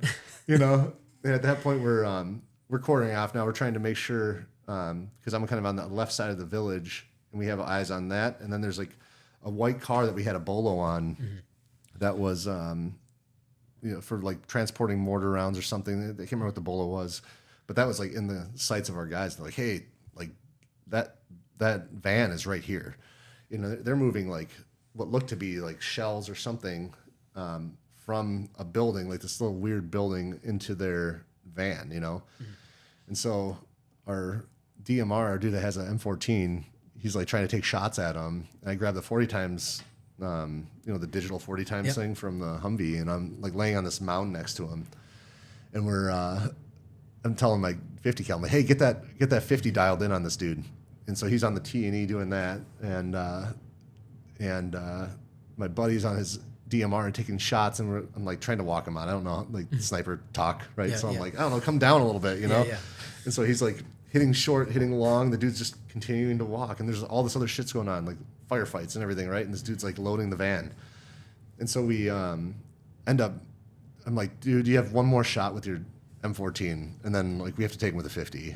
And he's like, all right. And so he takes the shot and misses. I'm like, hit him with the 50. And he did. It was like pop, pop, pop, pop, and hit him. and just destroyed the dude. Yeah. And it was like, all right, that's done. That thrust's done. Yeah. You know, the next one. And so at that point, of all things, my buddy's like, I gotta take a shit. You know, so he like rolls over and like combat shits like on next to that mound we're by. Yeah. And at that point, I'm like, you know, taking it all in, trying to take in the scene. I'm like, why is my mouth so fucking dry? Yeah. And I realized I had this dip in from like an hour earlier that had just like sucked dry, you know? And so I like dump that, get some water, throw a new dip in, and it's almost like, it was just kind of a fun experience. It was fun. And like at the time, it was like, you know what, I'm going to do a class change, like a weapons change, right? Yeah. And so I grabbed my saw that was in the back seat. Yeah. I ditched my M4, and I'm like, I'm going to take the saw and like hold up security on the outside here. I love that thing, right? Yeah. It was my pride and joy in Ramadi. And we just sat there and held security. Went up. This is the same fight that I went up, walked up, and popped my head over a wall to see what was over there because we were supposed to have guys there. We were already moving through that village pretty well. And this guy named one of our A&A commanders, his name's John Muhammad. He's on the other side of the wall, and all I see I popped my head over it, and his muzzle's in my face. And I thought he was gonna blow my fucking face apart, but he just looked at me with like the look, you know. And I was like, oh. Yeah. And I was like, thank you, John. Yeah. And he's like, yes, sir. I was like, that's good.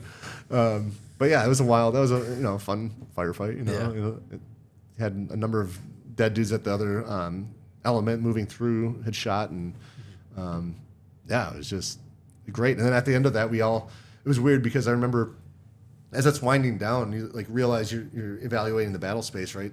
And you look, and there's all these people that were on the hill overlooking the village, and they were just watching it like it was like a Civil War reenactment, and they all came down. We like waved them in, and they all came down. We gave them, we had a trailer full of beans, blankets, and like candies and sandals and shit for kids. And so there we are, like we got done and took our helmets off, and we're handing out food and shit to these people. Yeah. And so it was a wild transition, you know. So yeah, it was like one of the fights, and I don't know. Did you guys get called on air sport a lot? Yeah, so we were in Dahane, which is just south of Nowzad, on a different gunfight, and same thing. That was a wild one. That was actually in that firefight was in Soldier of Fortune magazine, June 2008. Oh, yeah. So if you find that magazine, it's in the middle of it or whatever, you know. And we had a combat photographer with us on that one, so like it was weird to watch a Marine combat photographer tag along because he would be having his DSLR camera up, shooting 1 minute, and the next minute, you know, that thing is slung and he's got his rifle up and he's ready to use it, you know. So it was a very cool experience to see like that integration of like, no, every Marine is a rifleman, you know. But yeah, with that firefight, we had guys that were in these. If you look at the map of Dahane, which is just south of Nowzad, they have these like holes that they go like north-south, and each of them is supposed to be a water collection point or something. Like it would like draw water in when it would rain. Yeah. And it went down to these like tunnels, and one of our dudes near the end of that firefight went down into the tunnel to like take a look, and there were Taliban down there, and they fired up. He was like trying to get up this like loose soil tunnel as they're firing up at him, right? Because they had the draw on him. And so we dropped 500-pound. We had A-10s come in and drop 500-pounders in, and I was terrified because we had it was danger close, and they were Danish, so you'd hear them on the radio, and it was like broken. The English wasn't perfect, and so you're trying to coordinate those coordinates with them, and it's like, do they understand where they should be dropping it? I remember like we had it coming in like, hey, bombs away. So I'm like laying down flat, and I knew they were supposed to be hitting them like 100-something meters away or whatever it was, but they dropped them like 75 meters away, and that 500-pounder when it hit, it felt like I got picked up off the ground and slammed down, right? Yeah. And it was just wild, like the amount of concussion from that thing. Mad respect for like what that truly is, right? So that was one, and having like the A-10s on station was awesome. You know, they'd come in and do a gun run, and it was just a cool experience, right? And then we did another one where we called it SMK. I can't remember the name of the town, but it was to the west of Nowzad in Dahane, and we had a firefight there, and we emptied a B-1 bomber on the hillside at night. And so there's video out there of that. Yeah, it was like 500 pounders, 1,000 pounders, and then like 1 or 2,000 pound, whatever it was. But we were danger close to that as well. And we're sitting in our Humvees, and that was a terrifying experience because like the rounds, the bombs would hit, you'd hear them coming in, it would just shatter the silence of the night, you know, and scream in, and then everything would rattle, and then you'd hear the metal fragments like pinging around you, you know. It was just a weird, it was a cool experience, you know, because you can't even see the plane in the sky, you know.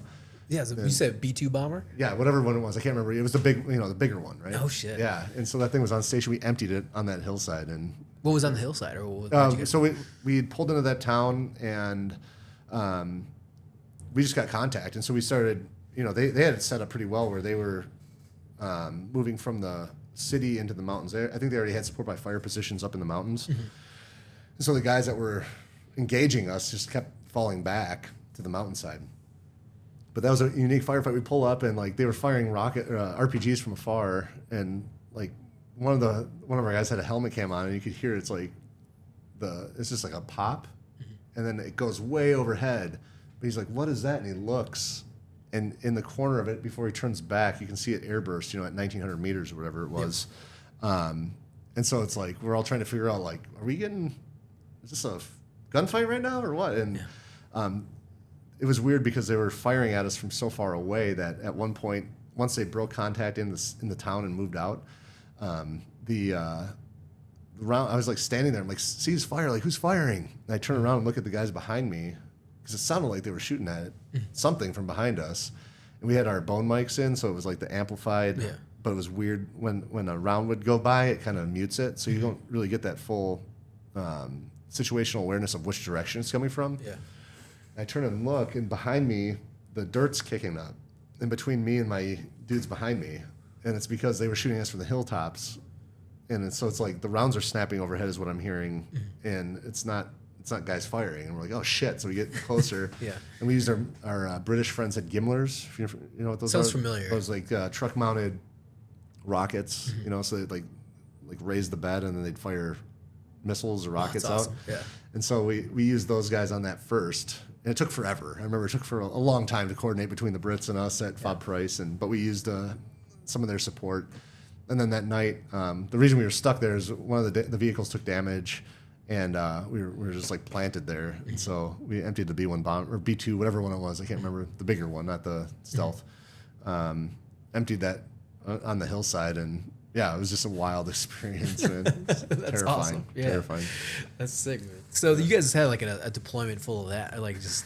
Yeah, it was just, that's what it was. It was gunfights to, you know, we were employing, we even had drones, like some of the first drones. I can't remember what it was called, the little throwable one. So you had to like, like our intel dudes were like, let's get the drone up, you know? And I remember one of the firefights, like we're all taking fire, and I watched them. I'm like, okay, they're going to throw the drone. We'll get maybe some good intel, right? And he goes and throws it, and it goes, just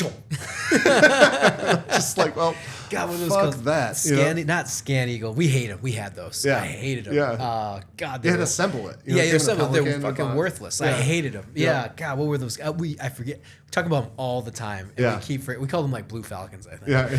But like, they were, and obviously, God, I wish I remember what they called. Yeah, they were terrible. They were terrible. We had them all the way back in 06 Iraq, you know. So it was like they're like brand new. But they found out later that they were just like Hobby Lobby. That's it. That's all it looked like. Yeah, so it was like Hobby Lobby and a camera. And that was it. That was like they're selling them to the army for like, or military for like 20, 30 grand a pop. Go figure. Yeah, exactly. Yeah, that's sick. So you guys were doing that for what? I mean, is there any other ones that really significantly stand out, or you know, and then what was the, you know, you're doing all this awesome stuff, part of MARSOC, and they eventually. Like I said, you get home and you get out. So like, it was a weird. It was just. I mean, there were all kinds. I mean, we had a few more gunfights like that, and it was just, you know, it was just like perfectly executed grunt movement, you know, and to see it in action the way we've trained it and everything, you don't even think about it, and it goes back to like the killing end of it, where it is easy once you get trained to do it, because that's not something you really think about. You know, it's just you do it, especially when you're like. It's like a combatant, you know, and they're, and the professionalism and everything of the guys that were there, like saying, hey, there's a guy, he's with kids, you know, he's using kids as a shield, you know, and a tactic they knew they could do. So no one engaged the dude. But it's like he fired an RPG at us, and it's like, what now? You know? So you go, you know, the key to that is like you move in and force them to either come out or they have to run, and, you know, but you're not going to send a 203 or anything into a clump of kids. Yeah, exactly.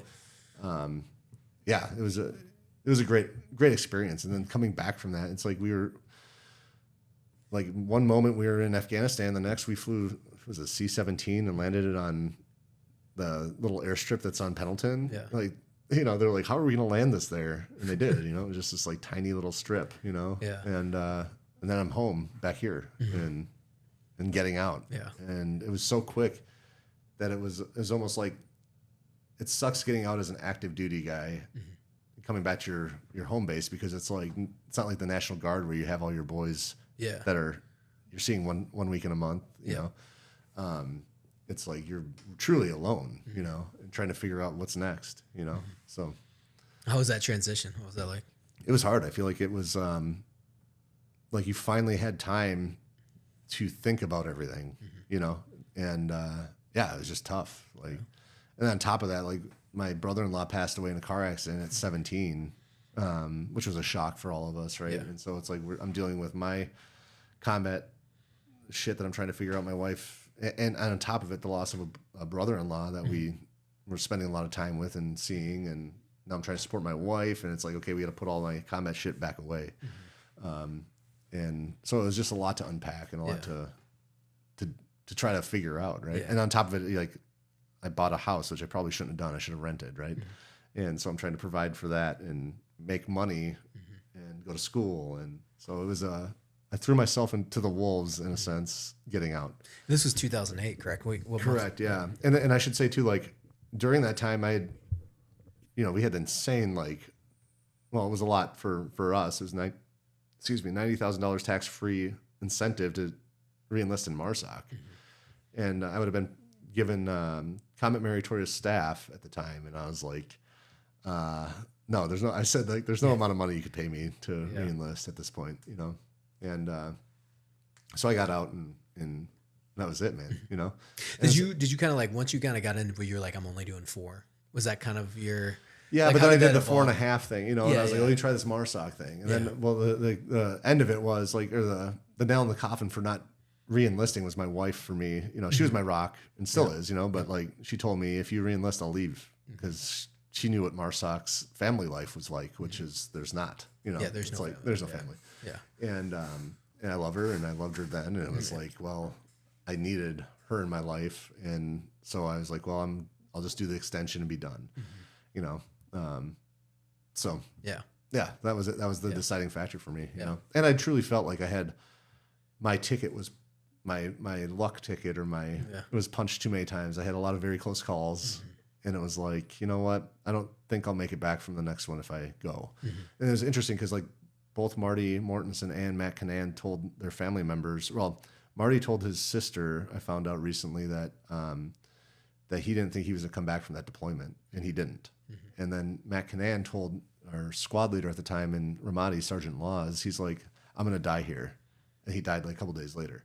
And so I had that similar feeling when it was my time to make a decision of like, okay, do I have to go, or should I re-enlist, or, you know, and I had this feeling that it wouldn't have been good, and I don't know what the past would have, you know, it's, you know, can't know what it would have been otherwise, but I had this feeling like I wouldn't be coming home, and so I just made that decision to stay, to be done. Yeah. So, well, you also made the best run of it though too. Yeah, I mean, like, just outside looking in, the fact that you were even a part of MARSOC Afghanistan. You can't. I say this with other guys too. You can keep chasing the dragon, but it'll never be as cool or as awesome as it was that time. That's like, right, you're gonna look at that deployment, that Afghan, or even Ramadi, you know, and think back to be like, man, those were like, I want that again, and it never is. You know, some guys get, you know, they may get it, they might. It's just, but sometimes maybe it's just an emotional. Maybe it's just your the first time you do it's like the best time you do it. You know. You just can't repeat that. It's like, man, college or high school is fun. You don't go back. You don't re-enlist to stay, you know, or, you just can't recreate it again. Yep. You know, and I was the same way. We had actually talked to MARSOC, and this was October, November of 2009. They had a bunch of operators. They had one operator come out. Sorry, not a bunch. One with the monitors. Mm-hmm. And I was out. I was like, dude, fuck this. I'm out. Like you already knew it. Oh yeah. I was like, dude, we worked with Blackwater. I was like, yeah, I'm going to go make money. But there was a part of me though, cause I thought about doing the Special Forces Green Beret route. Cause I was attached to 10th group. We worked with 20th group. Our team leader was a 19th group major who died in a rollover while we were there. And, so I was kind of thinking about that route, like National Guard SF route. So I was like, dude, Marines, I'm done with. Yeah. But MARSOC again had been formed, and we talked with them. And I was one of those, again, maybe it's because 3-time combat vet. So I was like, dude, you're on my time now. You know, like I'm not doing this. So I'm on the Marine Corps time. I'm on my time. Yeah. And I talked with the guy, and it's kind of like, you know, what your situation actually was. It makes my situation more legit, or it makes it more real. Like, oh, that's how it was going to be. He was like, we talked with them, and they came. He went to his command, and they came back. You know, because I was like, what can you offer us? Kind of, or what would MARSOC? Why would I go there? Yeah, why should I go to MARSOC? Because right now I have about 10 other way better opportunities. So he comes back, and he was totally on board. The guy was an operator. He wasn't even a monitor. He was like, they just sent me to he's like a recruiter. In a sense, recruiter, but he was an operator. He's like, yeah, I'm just here because they told me to. And he comes back, and goes, we looked at your guys' stuff, like what you've told us and what we know. He goes, we want you guys, like straight up. He goes, we want you. But he goes, all you have to do is go to selection and just run a first class PFD. He's like, you don't even have to run a 300. Yeah. Don't even have to be just run a first class. We need your combat. Because we were 3 combat pump, like three pump chumps. 3 pump chumps. Yeah. And we had done the combat advisor mission. And we would work with SF. Yeah, you're basically doing like a similar thing. Yeah. We were, I don't say more stacked, but we were just as stacked as the guys at MARSOC. And which I get, like, they're like, we just need infantry combat dudes. And as we know, infantry guys don't stay more than 4 years. Like that's it. If you don't get it done in 4, then you're out. Yeah. And so we talked to him. He's like, all you have to do is show up and run a first class PFD, and you will get selected, and you're gonna go to a team. And it's just, both me and my buddy Hyatt, we were like, I was like, what else can you offer? Like, is there a bonus? Is there? And he just goes, nothing. Because that was the 90,000. It was all gone. Yeah. So by the time November of 2009 rolled around, I was a little too bootish because my second pump had all that. It was like 90,000, all that shit. Or it was 40, 30 plus kicker to go to a Victor unit. And then whatever you made, but yeah, they didn't have it. So, but now you say, oh no, they just grabbed us when we went to a squad leaders course, and I was now a MARSOC Raider. I was like, this is my situation tracks a little more too now. That they're just like, no, we need guys. Yeah, we fucking need bodies. And they wanted combat vets. Yeah, exactly. And so it was kind of cool. But we had also heard that there was already issues like. So you went through in 07. So we had heard stuff from like 07, 08, 09. That was like, oh no, sergeant majors are showing up telling them to shave their beards. Yeah.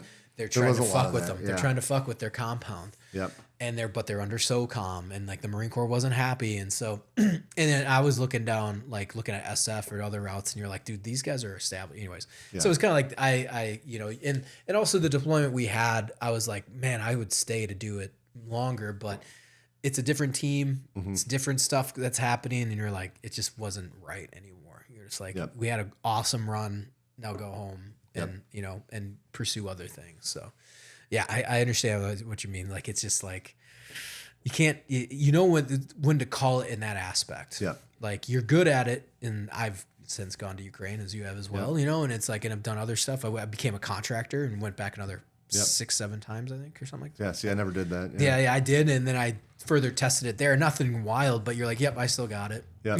Kind of deal. And so yeah, man, I get it. Yeah. It's you had just outside looking in, like you had a great run. I did. I acknowledge that, man. Like I feel fortunate. Yeah. I felt like I had a very well-rounded Marine Corps infantry experience. Oh yeah. You know what I mean? Like between fighting a city, littoral, Mew, and then Afghan mountain warfare. Rural warfare in MARSOC too. Like, and MARSOC, and then on top of it, like the last thing I always say is like, oh man, I just didn't have winter war, which I don't feel like I need. Don't worry about it. I went to the front in Ukraine in winter. That was close enough. That's close enough. That sucks. Yeah, don't do that. Yeah, no, it's cold as shit. No.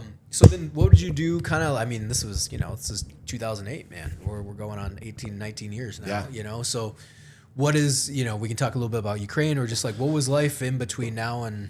Yeah, I was a firefighter, a career firefighter. Yeah. And so I joined St. Paul Fire and did that for 7.5 years. Fell on a call and broke my neck, and that ended that. And so I started a drone company after that. And did you really? Yeah. Dude, all right. Well, we're going to, well, once this ends, there's going to be way more conversations after this show's wrapped up, after this episode. So that's what we've been, I did like a first responder support drone company, because that was I was like, well, I like drones. I saw a need for it with what we were doing at the city, and there was a way we could have saved the city like $27 million after I did all the numbers of like saving money from just vehicles leaving the station and stuff, right? But there was then 2020 happened, and like the fires and the looting, and by the time we had a solid business idea, we were trying to partner with a like a city basically to say, hey, would you pilot this for us? They're like, we don't want anything autonomous flying over anyone right now, because we don't want any more lawsuits, And so it was like, okay, well, what are we doing now? And so, I've been dabbling in other stuff, and in the middle of all that, the war in Ukraine kicked off, and so I went out there with a guy that had been there like 7 times. He was an Air Force logistics officer, and so when he retired from there, when he was done with that, he had his doctorate in history and like geopolitical happenings, everything. And so he helped bring some of the logistical support for Ukraine for the guys in the front, right? And so I had linked up with him, and he's like, hey, we're going to Ukraine. If you want to see kind of what's going on there, you're more than welcome to come. And I'm like, well, I don't want to go. I'm not there to go fight. I've done my share of that, like for what I need, right? I don't want to be in trenches doing that shit. I have kids and shit now, and but I want to go research what's going on. And so we ended up going there, and it was a 2-week stint, and we went from Kyiv all the way over to Izium and Kharkiv, and I was on the front. I was at Izium too. Okay, yeah. So I was with the drone team out there, and we talked to them, we learned from them. At one point in Kharkiv, I'm sitting there having a cup of coffee, watching them drop fucking bombs, and like little bombs from the drone, from the Mavics, and it's like, good God, like what an experience, like what a, like this is completely different than, because even before that, as we're getting ready to go to Izium, between the front and Kharkiv to go out to Izium, we're at this gas station, and we're getting gas for the little Land Cruiser we had, right? And I'm trying to order coffee, we're using Google Translate to get shit ordered. I'm getting just like a push button coffee like you get at a normal coffee shop, or like a little gas station, right? I get it, I'm drinking it, and like tanks are flying by to go to the front, and I'm just like, what a fucking world, man. Were you was that the gas station kind of towards the top of the hill? It was on the so it would be on the northwest part of. Okay. Yeah, I guess it would. It would like you go up a hill, a little bit of a hill, and then it's like there's like a Y intersection that goes off to the highway. Yeah, and then one that goes down into the city or into the town. Yeah, into the town, and then we skirt along the other side of it, the west side. Yeah. So it was I've been so there. That it's like 2 pumps basically. Yeah, 2 pumps. Yeah. Beautiful gas stations. Yeah. Oh yeah. It was, dude. Yeah. That is the only one that's open. Yeah, exactly. I'll tell you some stories when we wrap up there. So, yeah. But yeah, so the boys. It was wild, like driving out and seeing all the fighting positions for falling back to, and all. It's like, wow, this is like, this is crazy, and. So we're, I bought a drone detector from some dude in Kyiv before we went out there, and it's like, as we get out to Izium, it's like dee dee dee dee dee dee. It's just like fucking everywhere. It's like fuck it, I'm not dealing with this shit. Yeah. But yeah, so that was a wild experience to have that, and to see, to talk with some of the Ukrainian soldiers and shit, and it was funny because they were giving us shit as soon as we got there. We got there late to the first spot. It was like 10 o'clock at night, and they had borscht and like vodka ready for us, and all this like salted pork. Yep. So like, come eat, and we just gotten done eating from this restaurant that our driver had to take us to, over by the front, and it was delicious, and but there we are like drinking vodka with them, and there's I felt like I was at home. It's like there's grenades everywhere, and there's fucking gear, and I had my kits next to me, it was weird like arriving, there's artillery hitting, and I didn't feel, it was like I don't feel like it's not close enough, but I don't feel like I need to have my gear on. So I'm just carrying my armor over my arm as we go down in the buildings, and it just felt, it was a cool feeling. Yeah, it's cool. It's awesome. Like everyone's sizing each other up. Like, who are these weak bitches that are coming in, Yeah. And they're always like saying, they're like, are you with X drone company? And like, there's like, you know, I'm not going to name it, but and then I would be like, no, and they'd be like, ha, I thought you were to come here and tell us how to fight our war, because like there were some like reps that would come through, you know. Yeah, because you went last year at 2025. Yeah, I went in 2022 and 2024. Sure. And things, and like it changes, and especially how people view it, and then also like the drone companies in the U.S. now, where like we'll talk offline later, but it's like I've been down those roads. In fact, I got a text message from a buddy of mine. So talking about Ukraine right now. So, but no, So you did that, or you kind of still doing it, or what's your? Yeah, you know, so I'm still dabbling in stuff. We can talk about offline. Well, you're an entrepreneur. Dude. Yeah, I love it. Entrepreneur. And I've come to the realization that like war will always happen, and so like if we can do it more efficiently from guys who've been there. Yeah. And help support our forces and learn from others, like that's where I belong. Yeah, you know. Yeah. I'm with you. That's a tough thing, because I'm in the same boat. Where I'm a filmmaker. Yeah. But there's always one foot in somewhere, or my fingers on the pulse somewhere where I need to go. Scratch that itch. Yep. My wife hates it because she joined. We didn't get married till way later. Yep. So she didn't sign up for this. Yeah. So I turned down a lot of things because of it, which it makes you a good husband and father. Yeah, you know? Exactly. Like it's like when we went back in 24, she was like, okay, financially it makes sense, and I know what you're trying to do, and I have friends that are, you know, and I've turned down other trips, and she's known it too, and I'm like, I should be there, and she's like, you know, and then she gets a little, but I get it, because she also didn't sign up for it. You know, we got married in 2018. Like, I did 9 deployments before I met her. We did do Kuwait together because I was in the National Guard. You're welcome. And you know, so because I need to pay for a wedding, so I ended up doing a Kuwait trip in the Guard. But I know what you feel. Like it's always there, and I think a lot of guys in our generation, it's much more open. I mean, just the Instagram culture. Yeah, dude. It's like, dude, be a part of it. Go LARP and put on cool shit and post it. You know, whatever.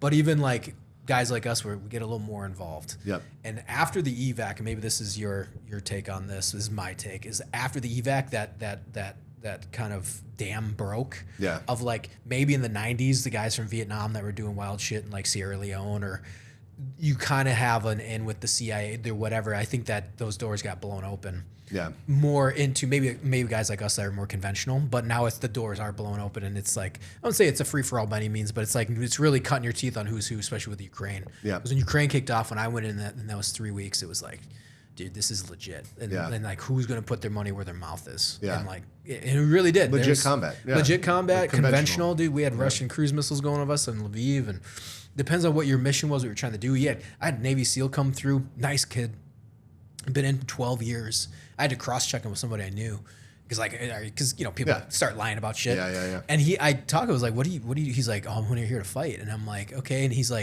goes, I was in 12 years, never saw combat.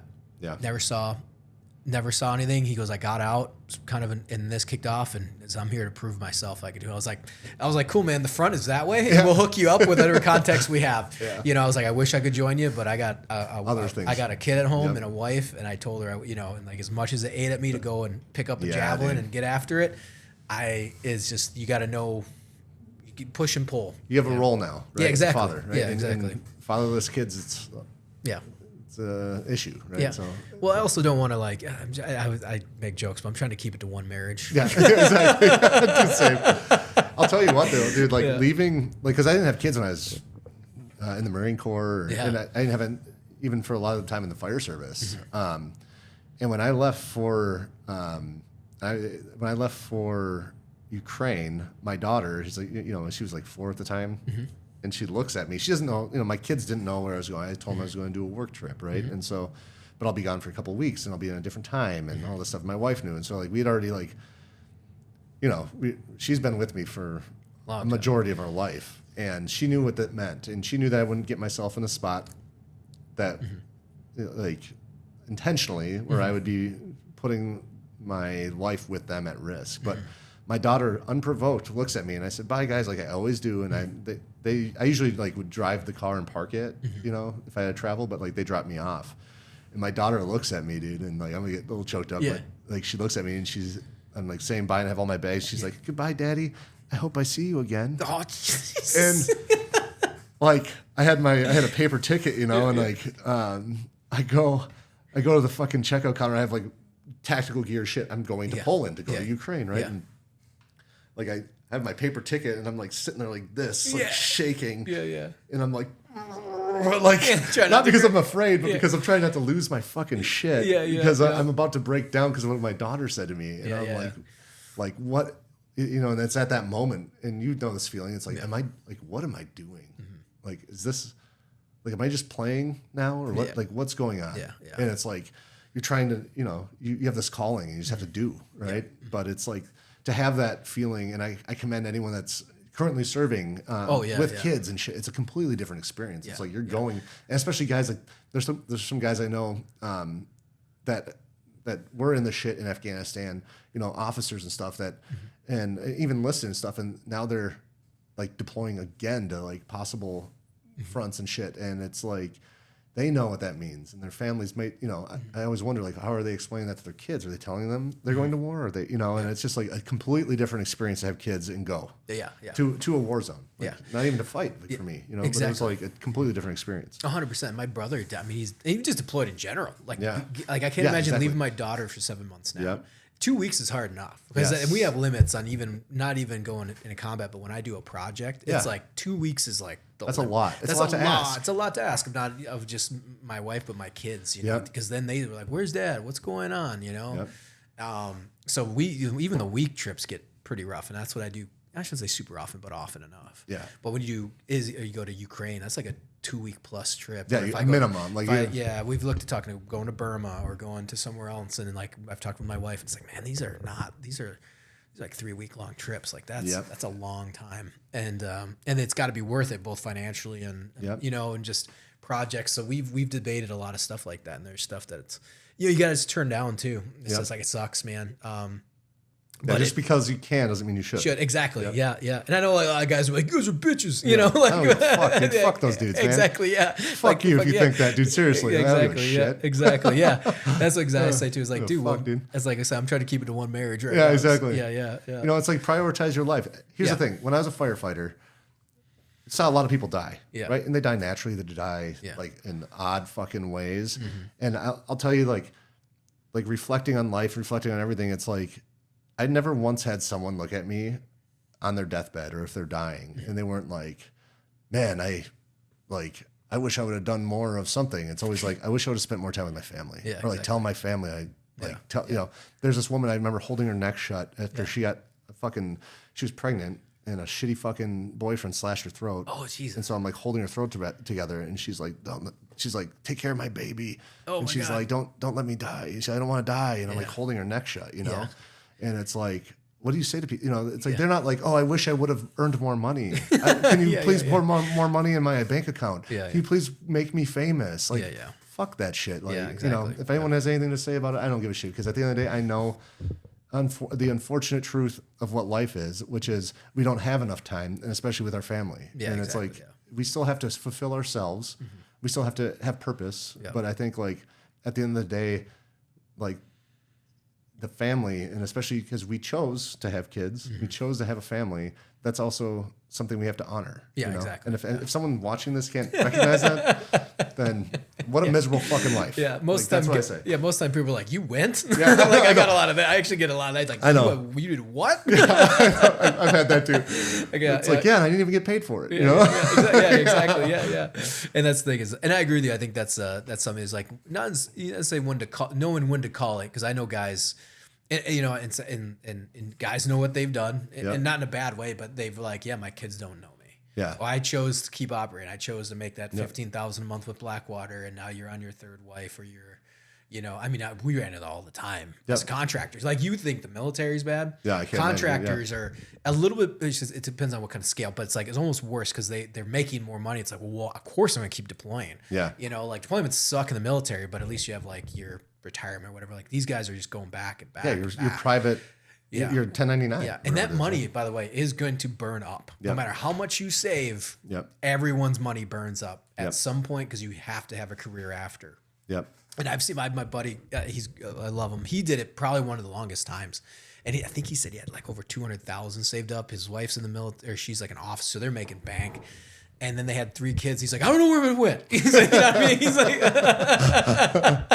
I had $200,000 in my bank account at one time. Now he's got like 3 daughters. Yeah. You know, he's like just getting through the day. Also, there's 3 weddings coming up. Yeah, exactly. Yeah, you know, and so it's great. I love it that he's doing that. It's great.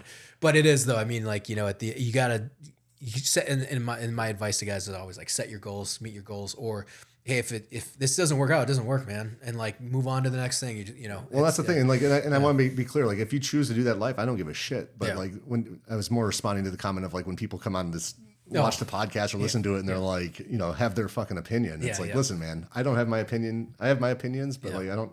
You do you. I don't give a shit. Yeah, exactly. Like, no, I agree with you 100%. I don't care, but like, don't sit there and tell me what I fucked up or what I'm going to fuck up or how much of a bitch I am, you know, or whatever it could be. You know, it's like it's just funny to hear and see what people think that they're entitled to, and it's like, have those opinions, dude. Exactly. Like, sweet. Yeah. You know? No, I know, 100%. No, that was awesome. No, dude, this was phenomenal. Yeah. Because we probably talk another 4 or 5 hours. Thank you, I'll have to have you on again. You're close, so you'll be a repeat guest. Well, if we talk about some of the stuff going on, maybe I will be. Remember, like the stuff I said earlier. Yep, absolutely. Yeah, there's some secret squirrel stuff. Yeah. But no, this was amazing. Thanks for coming on. Where can people find your book, and you know, where can they find you? Yeah, awesome. Thank you for having me on. And the book can be found on Amazon, Barnes and Noble, anywhere books are sold, and Audible. And apparently, if you use Audible, you fuck up Audible. Don't fuck it up like Ethan did. Go to Spotify. Yeah, exactly. I know that you can much. find it on Spotify. It's on ebook too, so it's anywhere books are sold. Thank you for checking it out. It's called Counting on Death, and it's a very raw book. So awesome. Well, thanks for coming on. Thanks, Ethan. Good to see you, man. You too. Thanks. Hell yeah.